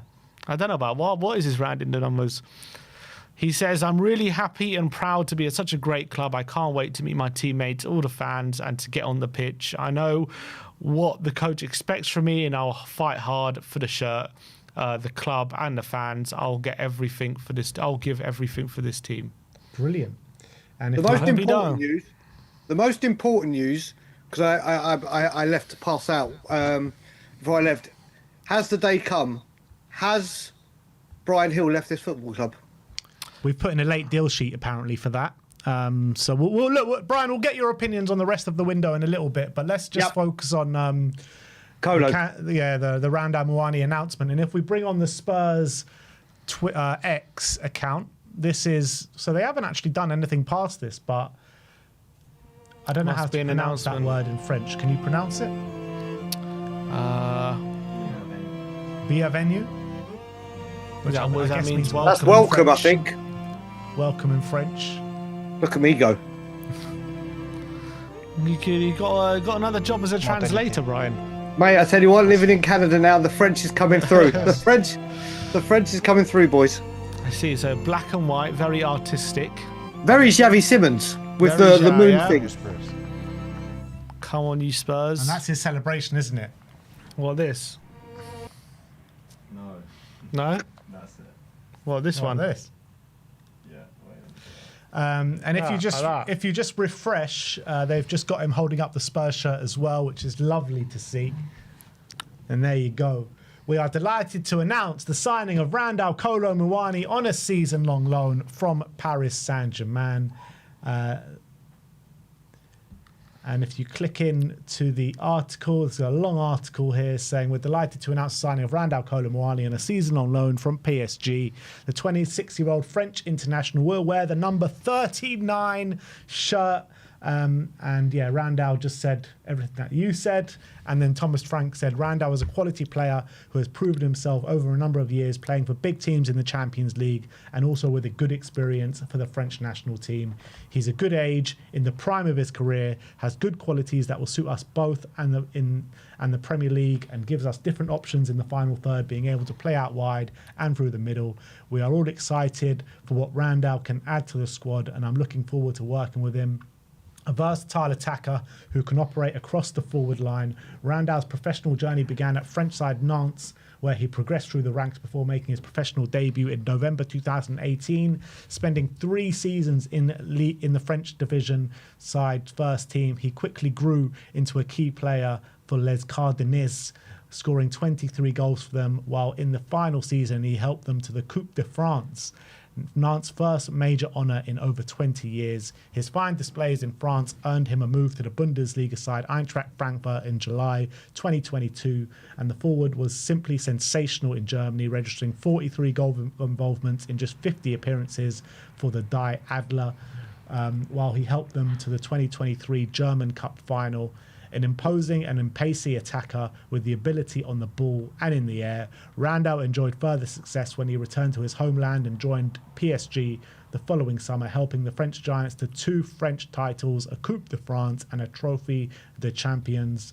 Scoring wherever he's been, his impressive return rate in front of goal continued in a loan spell at Juventus earlier this year, where he scored 8 times in just 16 Serie A appearances. A seasoned international, Randal earned his first senior call-up to the national team in September 22, and since has earned 31 caps, scoring in 9 occasions.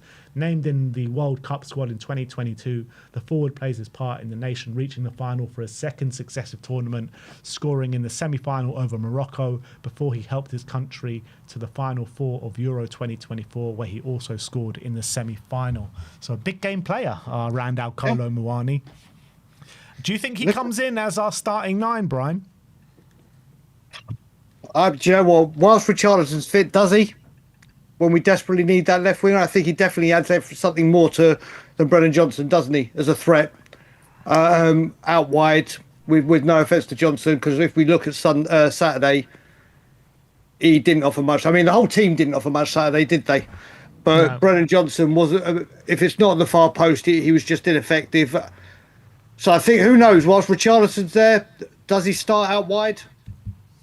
And then maybe for some games in the Champions League or rotation-wise, does he go there and we play someone at left wing? And then you got to remember when Kulusevski comes back, can Kulu go left? Yeah. Can Kulu go left, or in January do go out and buy whatever? But it's just it's good to finally have an option there, isn't there? Yeah, and considering the kind of haste we had to move for Muani because of the potential problems with Solanke, you got to give the recruitment a lot of credit for getting this one done quickly. Yeah, no, again, this is the thing with Xavi Simons. We moved quickly to get it done because obviously we failed with 2 number 10s. Then we got him in. They've reacted to this, haven't they? This has been. Do we think if Solanke wasn't worse than feared, we would have done it? Don't know, don't care. We got the player in. You could do coulda, woulda, shouldas. We needed someone in that front line. Probably needed 2, in all honesty, but we have got one that can play both. So yeah. If we hadn't got one over the line, all hell would have broken loose, wouldn't it? Yeah, and I think it's a really good signing. I think it's a very smart signing, and it's one we've obviously been planning for. We've known about. We wanted back in January, so we've done our due diligence on him. We obviously made a go at him in January. Didn't work out then, but we've got our man now, and I think people are going to be surprised.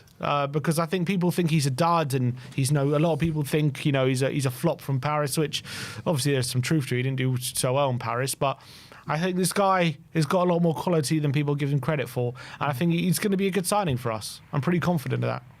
Yeah, I mean, I can't see it being a bad signing. I can't see how he won't do well. You saw his goal tallies that we were looking at, the clubs he's been to. Obviously, if we can get what we saw at Eintracht Frankfurt, then we have pulled off probably the deal of the summer.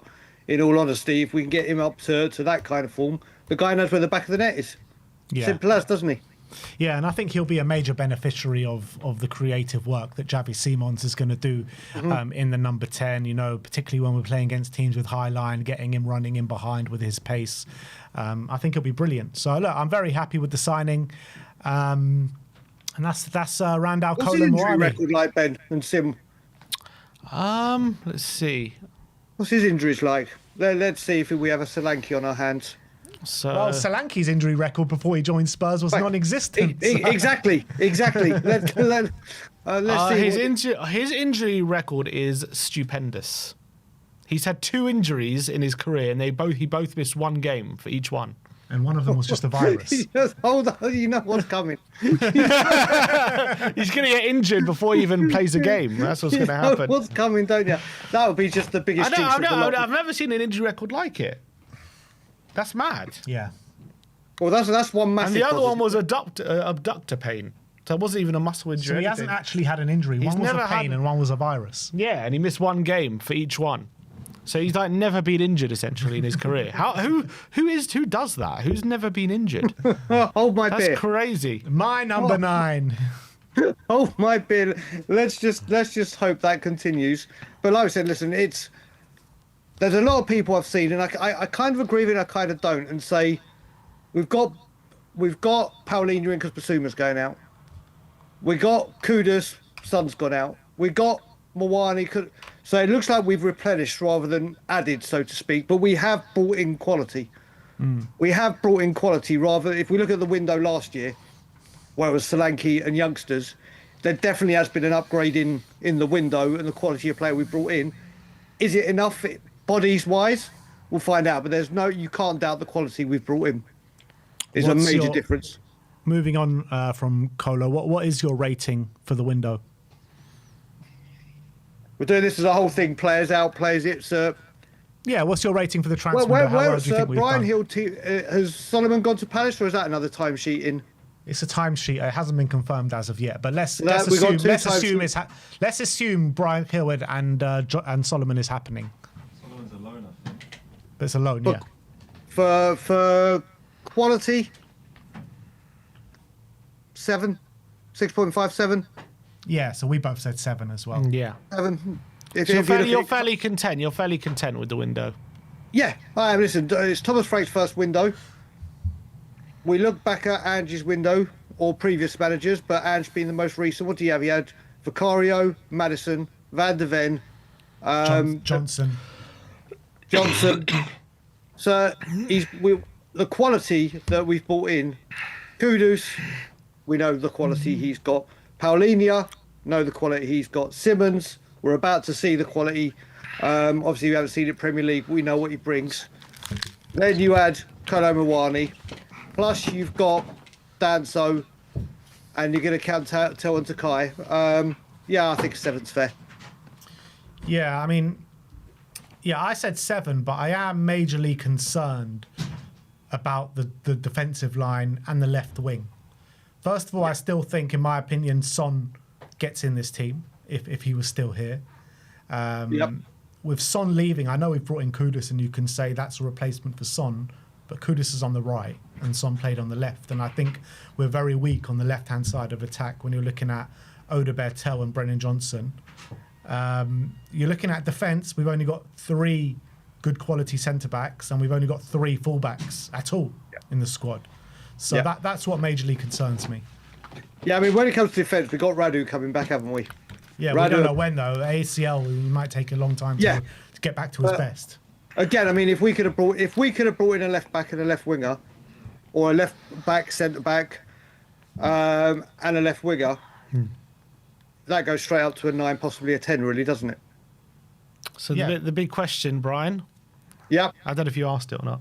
Has Frank been backed?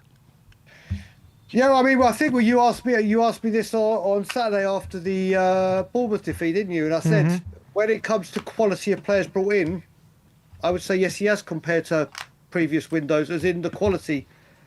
Has he been backed, like we've said, like Ben just alluded to, in the face that we haven't been left short again? No. So I can't deny that he's been backed with the quality of player we brought him. That you can't deny. I can't remember a window under the whole of Levy and Enix tenure where we have brought in players like the players we just mentioned, like the main four, and obviously Tel and Dadso. Those four come into that first team immediately. And I can't remember a time we've done that with genuine quality. So quality-wise, I think he's been backed. Depth, no. But then we don't know if Frank has said, like we've heard, I only want the right players or whatever. I think a left winger, and I could maybe have said, you know what, not too concerned about the left back or left centre back. But left winger is, I think, the one we left out. But I think with the quality of players he's brought in that actually go into the first team and make a huge difference, then yes. I think that another thing that concerns me in a few positions, that if we get an injury in those certain positions, then we're looking a bit screwed. And let's say João Palhinha gets injured. I'm actually okay without João Palhinha in like potentially the games where we're asked to have the ball and have the lion's share of possession and go break other teams down. I think I'm okay without João Palhinha in those games. But when we got to go away to the big boys or play the big boys even at home, without João Palhinha is going to be tall order, isn't it? I can't see those City performances without him. Yeah, yeah, sorry, go on. No, go on, Tim. You go first, bro. You go first. Yeah, I agree. I think he's a massive dual winner, which is why he's been brought in. But I also think it's not. I know against Bournemouth we were quite open, but although we had Palhinha for that game, I think under Frank we're not going to see. Like we did last season, like midfield being as open, or as often, I should say, because we did see on against Bournemouth, unfortunately, for one reason or another. But I think the way Frank sets up the team and the midfield, a lot more close together, a lot more compact.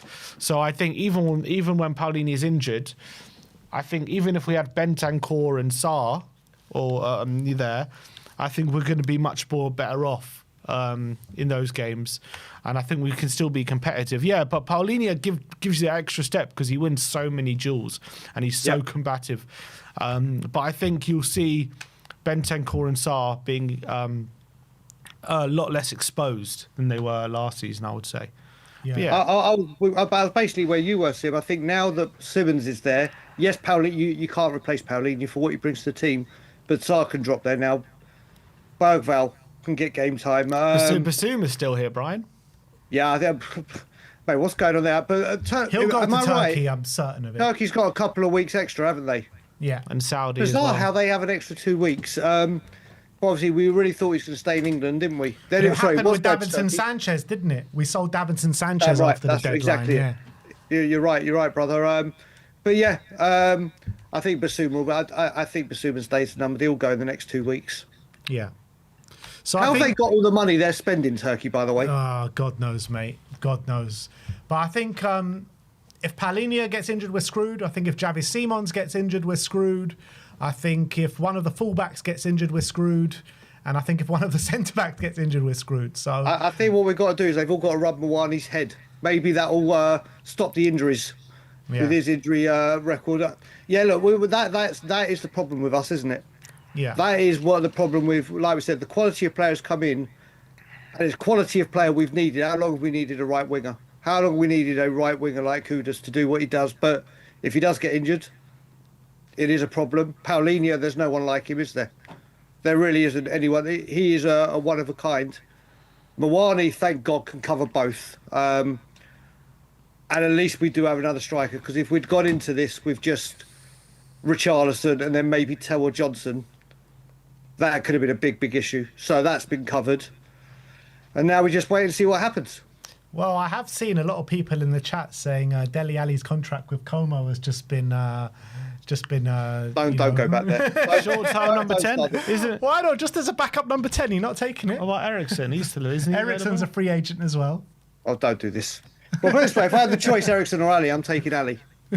Really? Why not Ericsson? Listen, Ericsson for me left a bit of taste when he left. Really did. And I just don't think he's the player he was we had at his peak. Not that Dele has had much game time. Not that Dele has got much game time, but I just think Ericsson is a shadow of himself.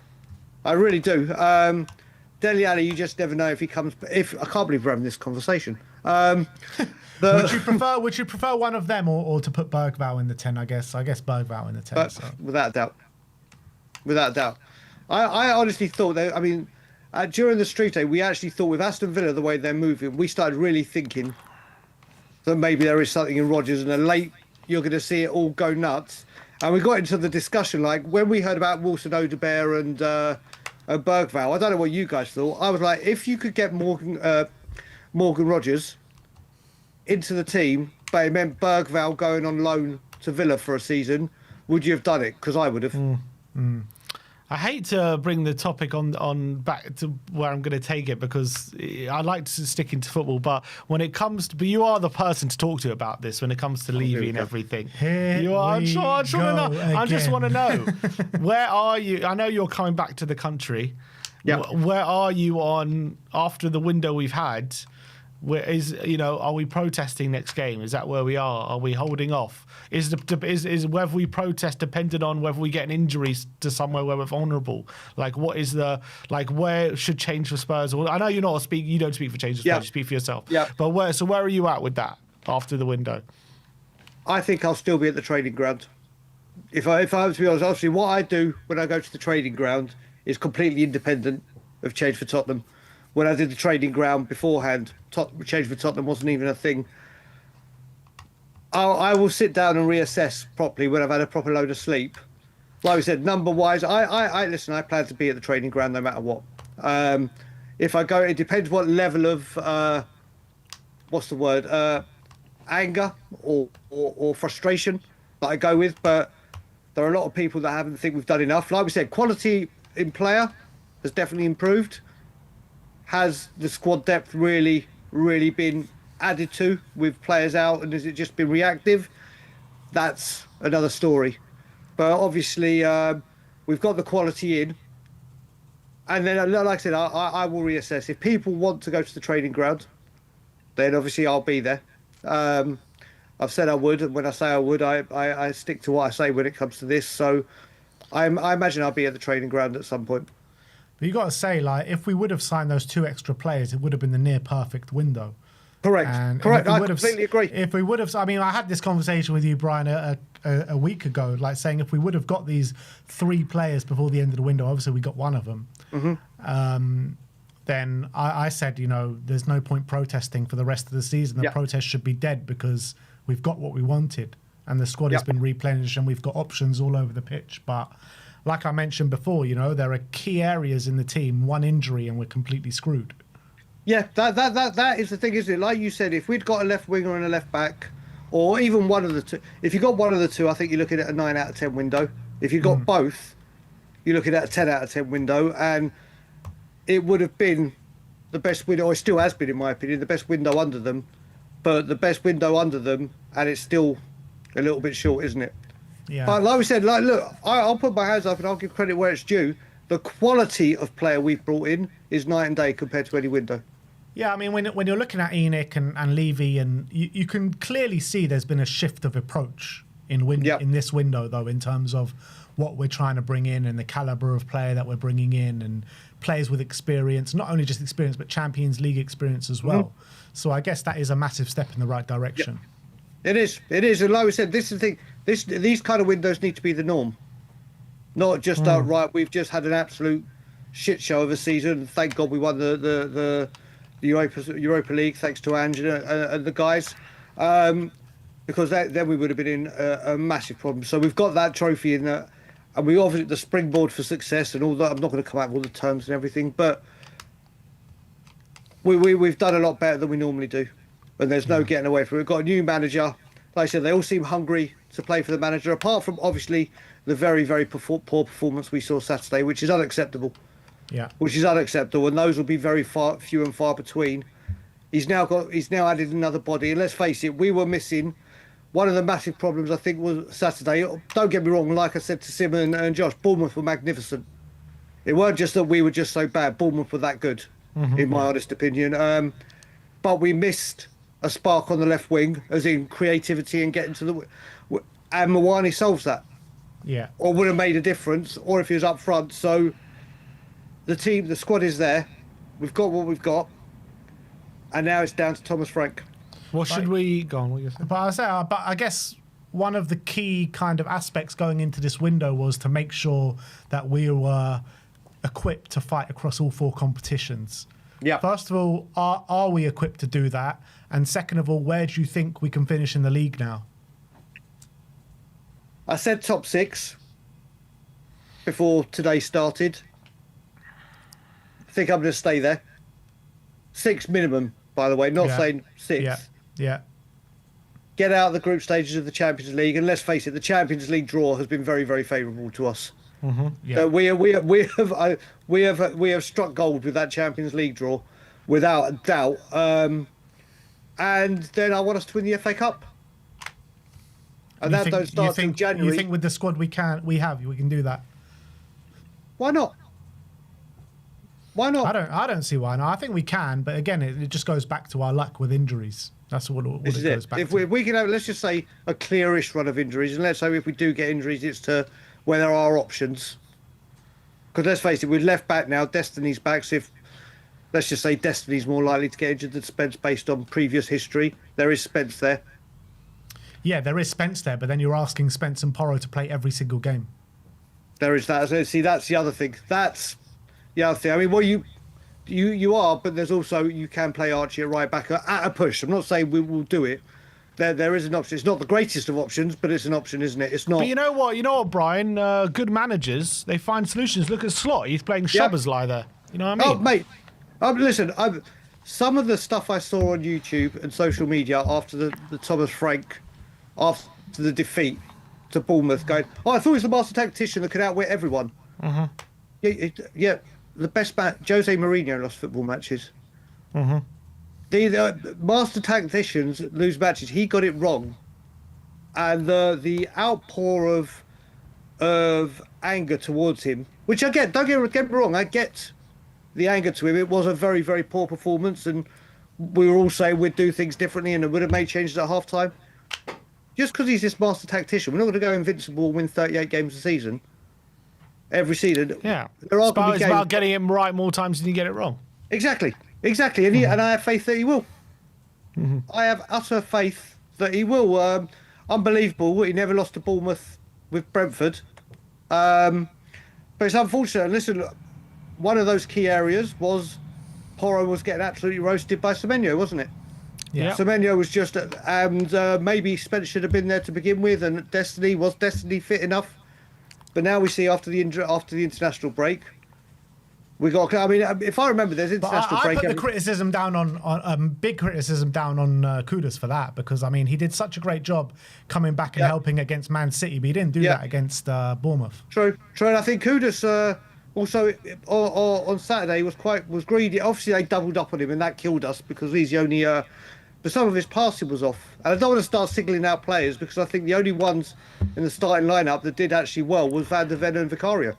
Yeah, agreed. That's it. The other 9 players weren't at the races. But now Frank's got them. This is the team. He knows what he's got. Stay clear of injuries. I don't see any problem or any reason why we can't get top 6 out of the group stage of the Champions League. I don't know about the Carabao Cup. Obviously, we've got Doncaster, so we should get through to the next round, with all due respect, and win that FA Cup. Bring that cup, the most important cup, back home. Yeah, I'm positive. I'm also positive with the season come forward. I like the shape up of the squad. I think there are also a lot of unknowns in terms with the squad. There are just a few unknowns when it comes to how they're going to be long term, like Odebear, Gray, Tell. There's just like a few things, like if they come good, then that we're really in the money. But if they keep playing like they are playing and, they don't really improve, then we're going to be sitting here at the end of the season saying the squad's not good enough. But it's kind of like we'll have to wait. It's kind of wait and see kind of thing. And, Frank is known for improving these young players. So I think that's going to be the key to whether these guys can really contribute properly or not. Well, maybe, Sim, we see those kind of players starting in the Carabao Cup. Yeah, we always say about playing youngsters, but there is a team we've assembled there of youngsters. So you look at Doncaster, Odebear, Tell, Gray, Bergvall, play Saar with them. There is a crop of young players in that first team that are good enough for first team, or to challenge the first team with like your Grays and Bergvalls. Maybe the Carabao Cup is the league to bleed them in. And not talking like the last years, the Mikey Moores, the Donnellys, of that kind of ilk. We've got young players there, Kinski, that can play Carabao Cup football and give the first team a rest. I want to see Luca Williams-Barnett playing that Doncaster game, man. There's him as well. He's looking sensational, isn't he? He looks like his first few games in the under-21s, he looks like that's already too easy for him. Exactly. So maybe this is the tournament to do it. And Yeah, that's the thing, like you said, Sim, we don't know how these players are going to be under Frank. And as we've all said, if you look at Frank's track record, especially with Concrete as well, your Whisters, your Mbuemos, your Watkins, your Tonys, your Konzas, he has done this with people over and over again. So I have faith that he can do it again. Mm-hmm. It's one of the main reasons I wanted him to come here. I think he has seen something in Odebear, hasn't he? He said, but he hasn't really reflected that in game time. Well, let's see. Yeah. Just before we let you go, Brian, there is a couple more posts from Tottenham around Randal Kolo Muani. This one is the classic one that they've been doing from Paris to N17. We're building quite a range of French talents in our squad, aren't we? Yeah, Tell and Odebear are going to be good mates with him. I can tell for sure. You can tell. We can make him feel. We can make him feel at home and just show the Ali Pali Tower and tell him it's the Eiffel Tower. Every time he's fit, that's what we should say to Tell as well. Make him feel at home. Yeah, absolutely. And there's another post here with just him in front of all the South Stand flags as well, with him pointing to the badge. Come on. Lovely. Holding the camera as well. And then here, that's that celebration. There you go. Let's hope. Do you know what? Watching you two try and get it right has been the highlight. Watching you two try and do it's been the highlight, boys. Yeah. Do you know how to do the Deli Alley one, Brian? Can you do that? Oh God, that I won that. I could not a chance, not a chance. Yeah, but Brian, that's our deadline day signing. Randal Kolo Muani. Thank you very much for joining. I'm going to let you go and get some sleep now, Brian, because I think. Brother, thank you. Do you know what? Honestly, when I called you for deadline day's gone, you and Sim are probably in the car home. Let me just give you a quick call and have a wrap up and see how you boys are. And then you told me you were live. I was like, okay. Well, it's always a pleasure. You always know when we're live, Brian. I was quite disappointed. Do you know what? I didn't even check YouTube. I'd woken up a little bit. I've had a 1 hour power nap. I'm now going to go cocoon and sleep for a day. But better than Sim, much love to you and everyone in the chat. Have a great evening, morning, afternoon, whatever it is, and we will speak soon. Big up, Brian. See you later, boy. All right, let's just finish off on these super chats. Dark Sun G says, "Oh no, we've seen that one." Trend Follow says, "We're 2 injuries, Kudus and Paolini away from disaster." I think we've seen this. I think we've seen these actually. Payne says, "We'll be coming to London for the first time to see Spurs for the Liverpool game. Any suggestions for things to do?" Pubs around North London Stadium, mate. You get absolutely battered. That's what you need to do. They call it getting simmed now. Exactly. Brandon Troller, big up to you, Brandon, says, "Not going to happen, but we should put in a cheeky bid for Pulisic. He's been one of the best players in Serie A. Would fit our left wing position like a glove." Maybe in January. GTK Studio says, "Hi guys, I hope you are well. What a day of refreshing Twitter. I think this has been great at window, better than any recent transfer windows. We got some really good quality. What do you guys think?" It's definitely been a lot better than recent transfer windows. I agree with that. And I'm like the Simons is what an exciting signing that is. Paolini, you know what you're getting. Kudus, I think it's a great piece of business as well. Obviously, we have to see what Tell and Takai do, and then got sprinkled in with Muani as well. I think when you look at that as just like a collective, it is some really good business and added some real quality. Yeah. The only thing I'd say to him is it's not been a day of refreshing Twitter; it's been a whole summer of refreshing Twitter, particularly the last few weeks. Sure. But look, we do have a big conversation to have regarding the squad numbers, which I guess we'll bring you a video on that tomorrow. But Dark Sun G says, "Look at Blues as soon as they sent," I don't even know how to pronounce that. Guiu, is that how you pronounce it? Out on loan. Delap got injured, so they frantically bought him back. And with that money, they have the striker issue. Yeah, this is what I'll say. Considering there was Newcastle, Chelsea, there was us. I can't probably some other teams all looking for a striker. Like to end up with the fact we ended up with Muani, it was Newcastle. I know he's a good player, but they spent nearly 60 million on Wissa. Yeah. Crazy. The first bid was 25 million. Crazy. Like, I think it was 55 million. I mean, I think Muani on loan or Wissa, And they spent what, like 80 million on Voltmaida? It's crazy. It's crazy what they, Chelsea ended up bringing Guiu back on loan. That was their solution. So, like, I think we've come up with a really good solution here. Yeah, I agree. Sub to Tottenham on tour for Mr. Brian Dagel says, give this man, Mr. Dagel, a sub. Tottenham on tour, 7.5 out of 10 window. Honestly, would have been better with no Maddison injury. If you tell me we got Javi, Kudus, Muani, Palini at the beginning, 10 out of 10. Yeah, unfortunately, when you take injuries to, we haven't taken into account Romero signing a contract as well. Yeah, I did mention that at the beginning. You did. I know, but we haven't factored it in. I feel when in our ratings, that's a massive thing as well. It's true for the window, and that's also something we deserve a lot of credit for. So. Yeah, look, I'm content with the window. I'm not raging or anything. I'm pretty happy with it. Some things, we still have some holes in the squad, and that's frustrating. But I think by and large, I'm pretty happy. Yeah. PMP says not random since he's a striker, but 9, 19, 29 taken. So he went for 39. Yeah, that probably makes sense. He probably wanted the 9. Dark Sun G says, to be honest, I think the issue was the 23-man squad for the Champions League. That is definitely an issue. A massive issue, yeah. Yeah, it is an issue. And yeah, it's probably why we were looking for outgoings before bringing more people in ahead of Muani, because we'll go through it. I mean, the players we have to leave out, it's going to be, we have to leave them out now, but come January, it's going to be an even bigger issue.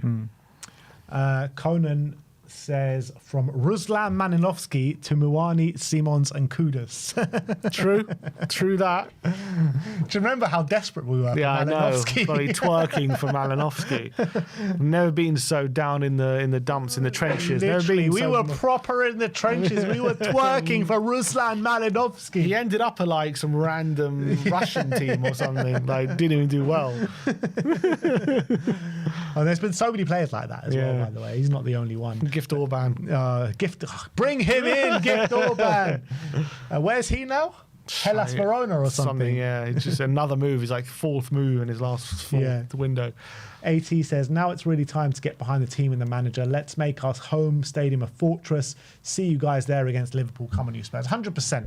Yeah. Now it's all said and done. It's time to fully back the manager, fully back the team, and let's go and attack this season, man. And you know what? I am happy the window's finally closed. We can stop driving ourselves crazy without the window and just get to football now. It's just a shame that Bournemouth game happened.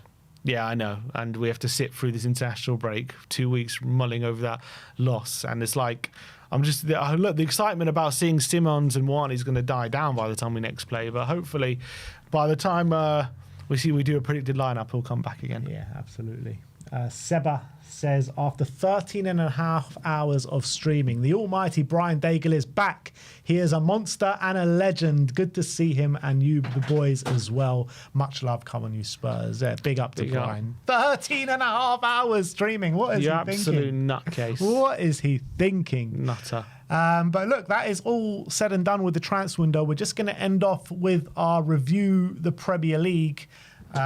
Which I think we all had a stinker on this week, to be honest. But obviously, me and Sim go head-to-head in predicting all the Premier League outcomes. We have a scoring system, which is 5 points for a completely correct scoreline, 1 point for a correct result.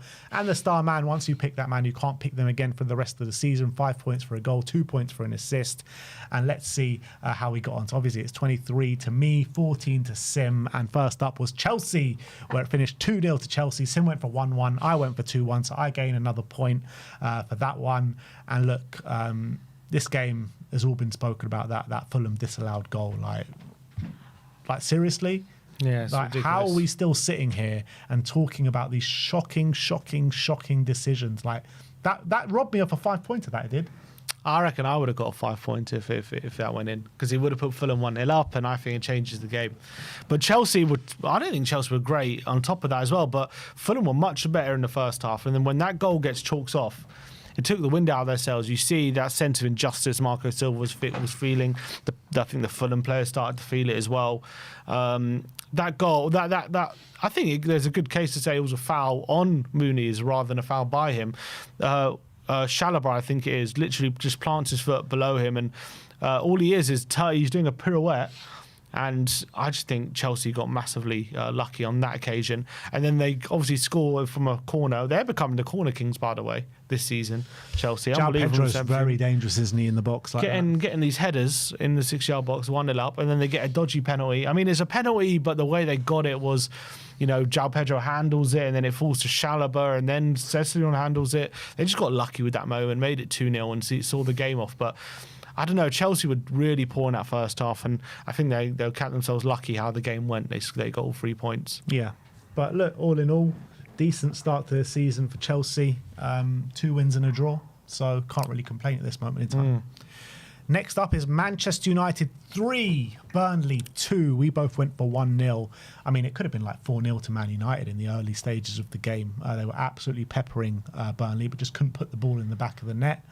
And then it was just like the scoreline was just toing and throwing. I was seeing all the goals coming in. I was like, what the hell is going on? Man U, I think, finally went 2-1 up. And then Burnley got one back. And then a last-minute goal from Bruno Fernandes. Shocking decision, again, in my opinion, in the end. It's not a penalty. I don't think that's a penalty. I think that Man United massively got away with 97th minute. I think they got lucky. They got really lucky to get that penalty. And I think Amorim's lucky to still be in a job. I'm not going to lie. He is lucky to still be in a job. I know they peppered them in the first half. Look, they're playing at home to Burnley. You should really expect that.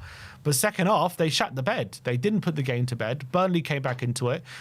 First of all, they were lucky that as well, that Burnley had a goal chalked off with the most minuscule of offsides. And I think that would have put them 3-2 up, or I think at the time. I don't even think that was offside, man. It wasn't offside. It wasn't offside. I think it was ridiculous call again. I think they gave it the tiniest bit of the T-shirt. They got so lucky that I got called, and I think that would have put Burnley 3-2 up. And that was really, really lucky at the time. They were so open. They kept conceding chances, and I think Burnley were better than them in that second half. And I know United were better in the first half and could have been 3 up, but Burnley were better in the second. And I think United were very lucky to have gotten that last minute, that last gasp penalty, and for a shirt pull, which I think if you're going to give penalties for that, you should be giving 3 or 4 penalties a game, because those kind of incidences happen like so often. And I think United can count their lucky stars, and I think Ruben Amorim can count themselves lucky to still be in a job, because off the back of going out to Grimsby, they should be looking at this game thinking it should be a walk in the park. And to win 3-2 with a last-minute dodgy penalty against the worst team in the league, that is for me another red flag. I'm sorry, he shouldn't really be getting any credit for that. But yeah, I get that, and I do agree. But aside from that, when you're talking about the level of officiating in this league now, we're talking about the Chelsea game, the Manchester United game. There's going to be a decision that we're going to talk about in the next game. Like, literally, I felt like this week, every game, all we were talking about is refereeing decisions. When are we going to start looking at these bloody PGMOL idiots and talking about the guys that are making these decisions? Like the guy in the Chelsea game that got taken off VAR for the Arsenal game later on in the weekend. Because it was a mistake. They admitted a mistake in the Fulham game. It's all very well and good admitting mistakes every weekend, but we need to cut out these mistakes. And that's not happening. Yep. And this has been an age-old question. How do we do it? Is it about funding? Is it about, do we maybe start looking abroad to other referees? It's something that we just haven't been able to get ahead of. I don't know, I don't watch enough football outside of the Premier League. Do other countries go through what we're going through, where the level of officiating is just so bad? Probably. The people that are managing the VAR is just so bad. I don't know if it's as bad outside of England as it is in England. I know. And the Premier League has got the most money out of everyone. That's the thing. I can tell you there's controversies all over. So we're not the only ones to have big controversies, but maybe it's more publicised here, or maybe there are more here. I don't know, but I can tell you there are controversies all around Europe when it comes to refereeing. Well, that's that. 1 point each for that game. Moving on to Tottenham 0, Bournemouth 1. Both of us went for Spurs wins, unfortunately. Look, Bournemouth, well-deserved victory, 1-0 at half-time, and it could have been 3 or 4, let's be honest. They absolutely peppered us. Pedro Porro will be having nightmares of Antoine Semenyo. And, the only time Spurs turned up was really in the last 5-10 minutes when we were pressing for that equaliser. Didn't really come close enough. Well-deserved victory for Bournemouth. But again, look, let's be honest, the refereeing decisions didn't impact the game in terms of the result because of the way Bournemouth played. But Simon Hooper has got to be one of the worst referees in this league. I've watched his 3 games this season. I can't remember who the first 2 were against. And every single game, the guy is clueless, man. He is really clueless. He should have sent off Antoine Semenyo in this game for a double yellow card. Like, I don't understand how that second yellow card is not given. And aside from that as well, there were countless amount of decisions, literally so many, that he was getting wrong consistently throughout the game. This guy is clueless, I'm telling you. Yeah, definitely should have been sent off Semenyo, but I think Bournemouth got away with that one when Richarlison stopped a counter-attack, clipped the back of his heel, should have been sent off. But fair play to Bournemouth because it's one of the most one-sided 1-0s you've ever likely to see. Bournemouth tactically outdid Tottenham, outdid Frank. They got the better of us fair and square. We barely created a chance, and they should have scored 3. If it wasn't for Vicario, it would have been a lot worse than it was. So, a lot food for thought for Thomas Frank after a really positive start against Burnley and City. I think back down to earth in this one about how big of a job he's got. Yeah, the only 2 Spurs players that come out with any credit in this game is Vicario and Mickey van de Ven. And every Bournemouth player comes out with a lot of credit. Iraola, yeah. What a manager. Massively. Absolutely. I was twerking for him at the middle of last season. You were like, is Iraola really going to change a needle for us? But next up... Still, same question. Yeah. Next up is Sunderland 2, Brentford 1. We both went for 1-1. And you know what? Brentford take the lead in 77th minute, and then they get a penalty in the 82nd minute to make it 1-1. You're like thinking, all right, it's a standard where we pick the same scoreline, 5 points each. But Sunderland said no. 96th minute winner, back-to-back home wins of Sunderland. Good start to life in the Premier League for them. And they're making some serious moves in the transmark as well. So if you've got to be very excited if you're a Sunderland fan. Fair play to them. Got 2 wins out of 2 with all these new signings bedding in. To get a win to this point is very impressive. And like every win as well is going to just give them time, breathing space when these signings do get up to speed and they do start to gel. So fair play to them. Burnley will count themselves very unlucky. I think they missed a penalty as well during this game, Burnley. A 1-0 or a 0-0. Burnley or Brentford? Brentford, sorry. They missed, Sade missed a penalty at 0-0. They then went 1-0 up and then Sunderland turned it around. But Brentford were a better team for large parts. And it just seemed as though they got a sucker punch near the end and they'll be absolutely gutted by that. But they did show fight and they'll be annoyed they lost this game because they knew it would be a big opportunity to get points. But fair play to Sunderland. Put themselves in a great position. To stay up with the signings and a great start to the season. So a lot to be excited about. Yeah. Next up is Wolves 2, Everton 3. Both of us went for 1-0 to Everton. The win did come, so a point each. And 2 unbelievable performances from Jack Grealish and Keenan Dewsbury Hall, which really helped Everton get the 3 points in this one. I think it was 1-1. And then Everton went 3-1 up, and then Wolves got one back later on. But Everton having a really good start to the season. Jack Grealish proving a lot of people wrong with his start to life. 4 assists so far for Jack Grealish, and he's really performing at a top level. Yeah, so it's the Grealish show at the moment. Got his first start last week, got 2 assists, and gets another 2 this week. And he also got a pre-assist for the other goal as well, for his beautiful play. Like, the assists as well. They have like these reverse passes, which really needs vision. He looks like he's playing with this freedom, and he's having fun again. You can see it. I think Moyes is really. Moyes isn't known for being a manager to let the shackles off, but he seems to be doing it at the moment, and agrees working a treat with Grealish, and seems as though he's got that hunger back in his game, and he seems to be playing with a spring in his step, and it's great to see Grealish in this form. Is a delight to watch, and it's been hard to watch him at City over the last few years. Played like he has been, so it's great to see him play like this now. And it's mad when you think about it, though. Like Pep Guardiola and David Moyes. No, You know, the comparisons of manager, and it's actually David Moyes who has let the shackles off and let him play. Yeah, but I think I said this before. Like, I think he just needs to be a club like Everton where he's the main man. It all goes through him, and he just feels like he's the most important player, and it's definitely working for him. And Dewsbury Hall as well. Great start to life for him. And Dye's got 2 in 2 last 2 games, so they're doing some really good stuff and very exciting at the moment for Everton. Looks like they could be in for having a good season with some of the signings they made, and obviously David Moyes, is doing well at the moment. Got worried for Wolves though. Was that 3 defeats in 3? Yeah, and no sign of it letting up at the moment, is it? Yeah, no. I think Wolves are destined to be in a relegation scrap. They did keep hold of Strand Larsen, which will be, big for them, but it's not enough. They need more to stay up. And you're looking at them compared to the likes of Sunderland and even Leeds to a certain extent. I mean, they're not looking better than Sunderland at this moment in time. Only team not to pick up a point. Is that it? The only team? Only team. Wow. You know who's available though? Their old manager, Lopetegui. Saved them once. I think they might have to resort to Sean Dyche or something. Sean Dyche. Yeah. I wouldn't be surprised if they bring Lopetegui back. Yeah, maybe. I don't know. Next up, Leeds 0, Newcastle 0. Sim went for 1-1. I went for 0-0. I nearly changed it. Well, I wasn't allowed to change it. I was going to change it, or I wanted to change it to 1-0 to Newcastle. Lucky I wasn't allowed, and I locked in the 0-0 because I get a big fat 5-pointer for this one. Sim gets a 1-pointer. And when I was making the prediction, it kind of panned out how I expected, with a lot of Newcastle injuries, no real firepower up front, with obviously Isaac, who's gone now, Gordon suspended, other injuries in midfield, and I think it kind of played out how most people were expecting, just a bit of a dull 0-0. Yeah, it was a proper stinkfest. Both teams really lacking quality in the forward line. I think after the game, Sky said it's one of the lowest XG games ever.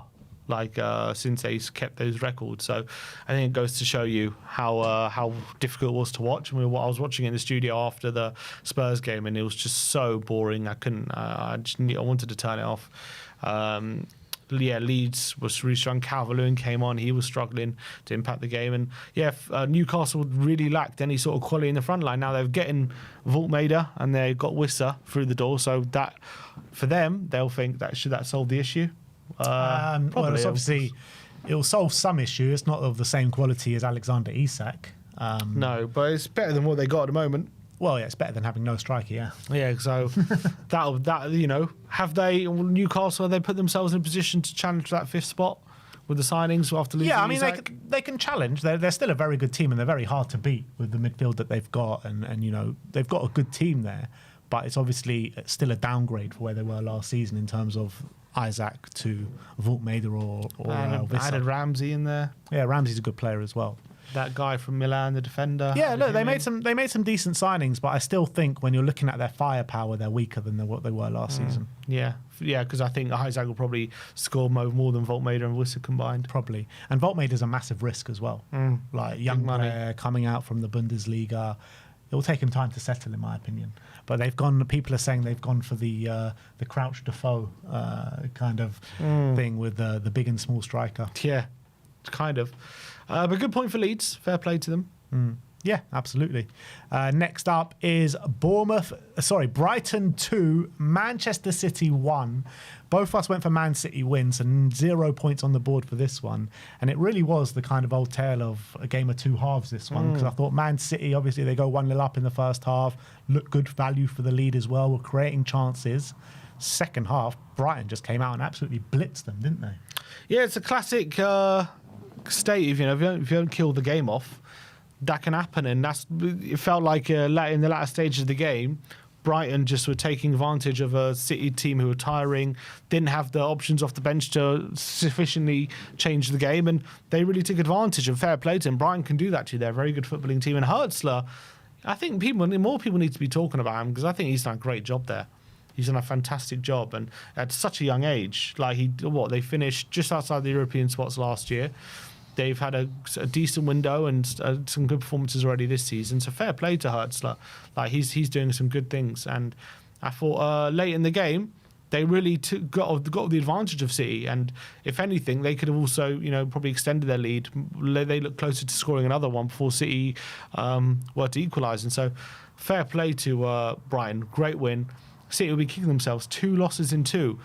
Gone from everyone saying, "Oh, they're back in the top," me included. I'm not going to discount. I was saying they're back there in the title race. They, look at all the players they have. They've lost the subsequent 2 games, and they actually now looking back at it, they beat Wolves 4-0, who've just lost 3-3. Yeah. So all of a sudden, it's like, how impressive have they been? Yeah, it's true. But I mean, first guess it was against Wolves. Nobody took that into account when we were analysing Man City, and Rangers has been nowhere to be seen since that opening game. But Haaland, 3 goals in 3. He's kept up his standards. Yeah, and look, I think it's probably a blip for City. Let's be honest, they'll probably get back to it, but it's got to be concerned at the moment how easily they were beaten by us. And in the end, at the end of that game against Brighton, they were really taken to the sword. Yeah, so it's got to be a concern. Comment here from Malware. I knew I always loved you, Malware. I knew I always loved you. He says, why does Sim even bother playing We're doing the Prem here. Why are you disrupting it with comments? He says, why do you even bother? Ben White's the floor with him in predictions every year. It's too easy for Ben. He gets lucky sometimes. I've won a couple, all right? Let's just calm down. Nottingham Forest 0, West Ham 3. Well, we did say 3-0, but we said 3-0 to Nottingham Forest. And, judging on the way the first half was going, you expected Nottingham Forest to wipe the floor of West Ham. And West Ham somehow found something in that second half. They scored 1, and then the floodgates just opened. Yeah, I think Graham Potter will be counting his lucky stars that they pulled out a result, because he was under so much pressure going into this game. But fair play, what a result. 3-0. Incredible result away at a good Forest team. And you won't find many teams to go away with Forest and win 3-0. You know what? He changed up the formation, put in the new guy, Matez Fernandez, and it paid dividends. Fair play to him. Credit to Potter, because he did change it up, and it really paid off. I thought it was a really good counter-attacking display. I just felt like, as well, as soon as they got the lead. Well, to be fair, I think 3-0 probably does flatter them a bit, because they scored their first goal in 84 minutes. Yeah. And then blitzed them right at the end. So 3-0 probably put some gloss on it. I think maybe if they would have got the 1 goal and then seen out the win, that probably would have been a fairer reflection on the game. But look, they got the goals after. Paquetá with what's now an iconic celebration, putting the phone to his ear, throwing it away and kissing the badge. I think that's something West Ham fans are going to be rewatching for many years to come. And Callum Wilson getting on the score sheet, he's a striker they're going to be relying on heavily, I think, this season. And then Bowen as well. So look, they've got some good players. We said it, They do have some good players in their front line, and they've been used very wrongly. And look, great result. Whether they can kick on from this or is it a blip, we'll have to wait and see. But fantastic. Look, they defended a lot better in this game than they have done.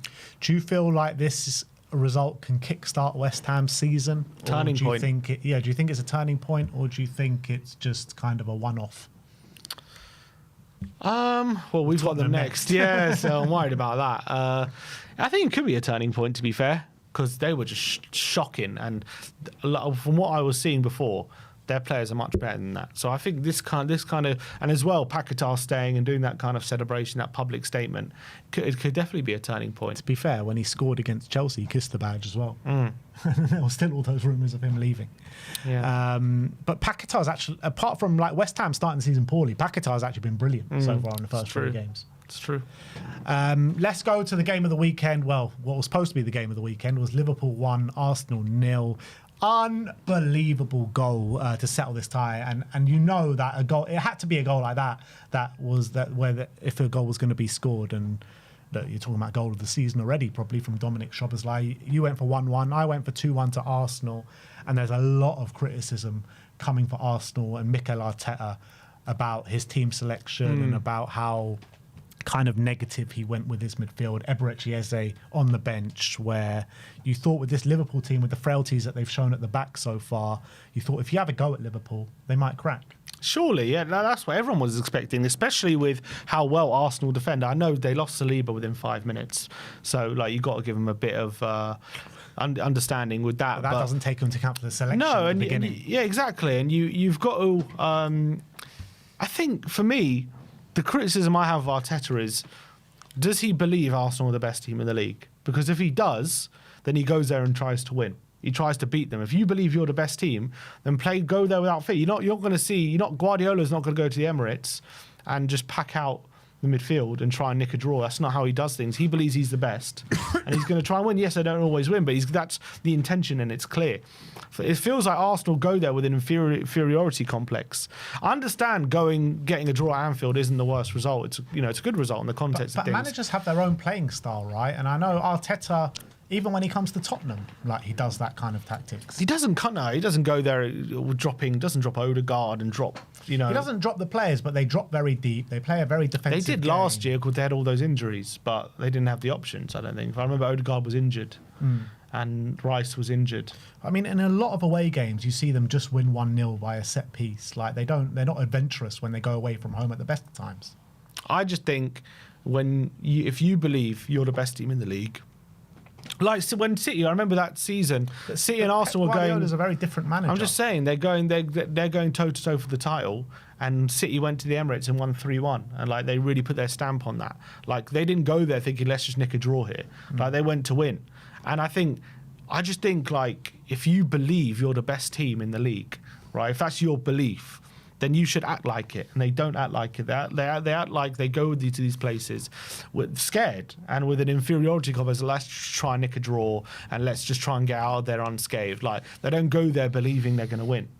And that's the problem I have with how he approaches these games. Yeah, I just think that's his managerial style. And I think that in his mind, what he's thinking is if we can win our home games and draw our away games, we'll win the title. I think that's where he's thinking. Okay, well, they didn't win. They lost. No, they didn't win, but that's the first time that they haven't lost against a title rival in how many years? And they still haven't won the league, I know, because they need to be getting results against everyone else. But this is the one time where everyone actually backed them to win, and they actually lost it, which I thought was quite funny. Yeah, but given, as you say, Liverpool have very much been open so far this season. Yeah, no, I agree, and I think that's the way he should have played it. But I don't think Arteta's ever going to go to one of these big games and open up and play a more attacking brand of football. I just don't think that's the kind of manager he is. That's what I'm saying. And that's a problem. And that's I think, an issue with Arteta and his mentality. When people talk about mentality, it's not about like mentality like winners. It's just about, for me, it's like the mentality is, do you go into this game with the mentality that you're better than Liverpool? Because if you do, you should go and try and win. You should play Eze. You should back yourself to be able to defend properly and go and create chances. They didn't create diddly squat in that game. They didn't create a single chance. Yeah. Like I know Liverpool barely created anything, but they came up with the quality and they did, and Arsenal didn't. Yeah. And Arsenal made it into an awful game. It looked like Gyökeres was playing with a pair of Timberlands on or something while playing the game yesterday. I mean, Gyökeres, I said it last week and I was kind of half joking, but I'm now starting to believe it a little bit. Like I know it's only been 3 games, but I feel like Gyökeres is just going to be a massive stat padder against like the kind of bottom teams. Which, Arsenal fans will argue that's what they need. That's what they need. But yeah, we'll have to wait and see. I mean, I think first 3 games, I know you got a brace against Leeds, but look, against United and against Liverpool, not been great, has he? No, not at all. But that was the Arsenal game. So Liverpool, obviously, we didn't speak about much. They didn't really create much during the game either. Also, yeah, they didn't. This is before they signed Isaac as well. So another reason, this was a great opportunity to really get a result against them. Yeah. So this is a massive blow for Arsenal, I think. The fact. And I mean, to be fair though, like when Liverpool play against anyone at Anfield, they usually create bucket loads of chances, and still they weren't able to do that. Yeah, because they played 3 defensive mids, and look, and fair enough. That's Arsenal set up like that, they nearly got the job done. But the thing is, when you play like that, you have to get the result, because if you don't, you open yourselves up 100%. To criticism. Yeah, 100%. I don't disagree with that. But look, they got the job done. Unbelievable free kick. And that was a goal fit to win any game, wasn't it? What a goal Schober's like. And he's been threatening to score a goal like that ever since he's come to Liverpool. And for some reason, we haven't seen that from him too much. Because when Leipzig, he used to bang them in quite regularly. Yeah. But what a free kick, man. What a free kick. Incredible. Didn't he score an unbelievable goal for Hungary as well at the Euros or the World Cup or something? I mean, this guy's got a shot on him. He does. And he played a right back in this game. And played an unbelievable game. Fair play to him. Fair play to Slot for picking him ahead of Bradley in that position, because it worked a treat. And they found a solution. So fair play and brilliant win for Liverpool. And are they favourites now for the title with Isaac coming in? Isaac, Guehi obviously. That steals off, I which think that that's really would have made them favourites. I think that would have made them favourites. But I think even beating Arsenal, also going away to Newcastle and winning is massive. So I don't think you should discredit that. So look, the thing is for me with Liverpool, they haven't been at their best in the first 3 games of the season. They're still winning these games. So that's a massive telltale sign that 3 tough games as well. Exactly. So as they grow into the season, they're only going to get better, in my opinion, Liverpool, with the calibre of player that they have and the talent that they've just brought in. So, I'd be massively worried if I was an Arsenal fan. Yeah, the only worry for Liverpool, big worry, I would say, for Liverpool is Konate, I think, went off injured in this game, and their backup, I think, is Gomez. So, and if he gets injured, I don't know who they play. Whereas Arsenal, Mosquera came in at least. They've got Hincapié now. He looked good as well, Mosquera. So they've got a lot of depth in that position. Yeah. But look, Liverpool take the points. So there'll be a massive 3 points in this as well. But last but not least, Aston Villa 0, Crystal Palace 3. Palace absolutely tore Villa a new one in this one. 3-0 at Villa Park, where, cast your mind back to last season, Villa Park was such a hard place to go. Well, pretty much ever since Emre has come in, Villa Park has been such a hard place to go. Now they've had 2 games at home there, 0-0 and losing 3-0. Haven't scored a goal this season. What is going on with Aston Villa? Well, yeah, it's a shit show there. Emi Martinez as well, staying after Marcos Bizot. Marcus Bizot? Marcos Bizot. That's all he can say, apparently. Just repeating himself. And what do you reckon? Is he going to reinstate him, or is he going to go with Marcos Bizot? No, he's going to reinstate him. But Marcos Bizot. Marcos Bizot. Next they'll ask him, where's Marcus Bizot? So if you're a top tier interviewer, you're going to ask him, where the hell is Marcus Bizot? Exactly. There seems to be a mess at the moment. There seems to be a real frustration with how their window's gone. Look, to be fair, I think they got Sancho over the line today. I don't know who else they got signed, but they got him. So that's obviously something to, don't know, maybe be happy about. I mean, they reinvigorated Rashford, so maybe they can feel the same with Sancho. But I mean, their window's been awful. They've sold Ramsey. They haven't kicked on from last season. Emre has cut a frustrated figure. Sometimes that, when he's frustrated, that seeps down to the team. They've played awfully in these first few games. I mean, it's tough times for Villa at the moment. But then Palace as well. I mean, they won brilliantly, and they've been playing well, but not all well is there. I mean, they kept Guehi, I guess, but they've replaced Eze. I don't know, Solomon signed? I don't know if that's happened, but I've just read, by the way, apparently Glasner did threaten to leave if Guehi was sold. I'm not surprised, Cam. So, I mean, when that's happening, it doesn't sound like all is well there as well, but Guehi did stay. Great result for Palace, just brilliant. One going there, wiping the wall floor, winning 3-0. But I think it says more where the state of Villa is at the moment. Yeah, Villa just look an absolute shit show. How can you not score in your first 3 games? Especially when you've got players like Ollie Watkins up front. Their first team hasn't really changed that much from last season.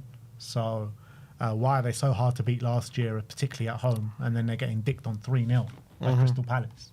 Yeah. So massive concern if you're a Villa fan. Crystal Palace, they haven't lost yet. 2 draws in the first 2 games, one against Chelsea at Stamford Bridge, and they've gone away to Villa and won 3-0. So good start to the season for Palace. Good start, but we'll see if Glasner gets frustrated during the season or not. And last but not least, we go to the Star men. It was a Forest head-to-head, and it was an absolutely generational stinker. So Morgan Gibbs-White and Chris Wood both do absolutely nothing. So 0 points there. I extend the gap to 14 points, but a lot of points still to play for. And we'll be back in about a week's time, I guess. Yeah, we'll be about 10 days. Yeah. 10 days' time. New fixtures, new signings to think about as well. All big stuff. Absolutely. Have we heard anything about Solomon? Anyone in the chat? Do we know if Solomon's happened? I haven't got any announcements yet or anything. Let's see.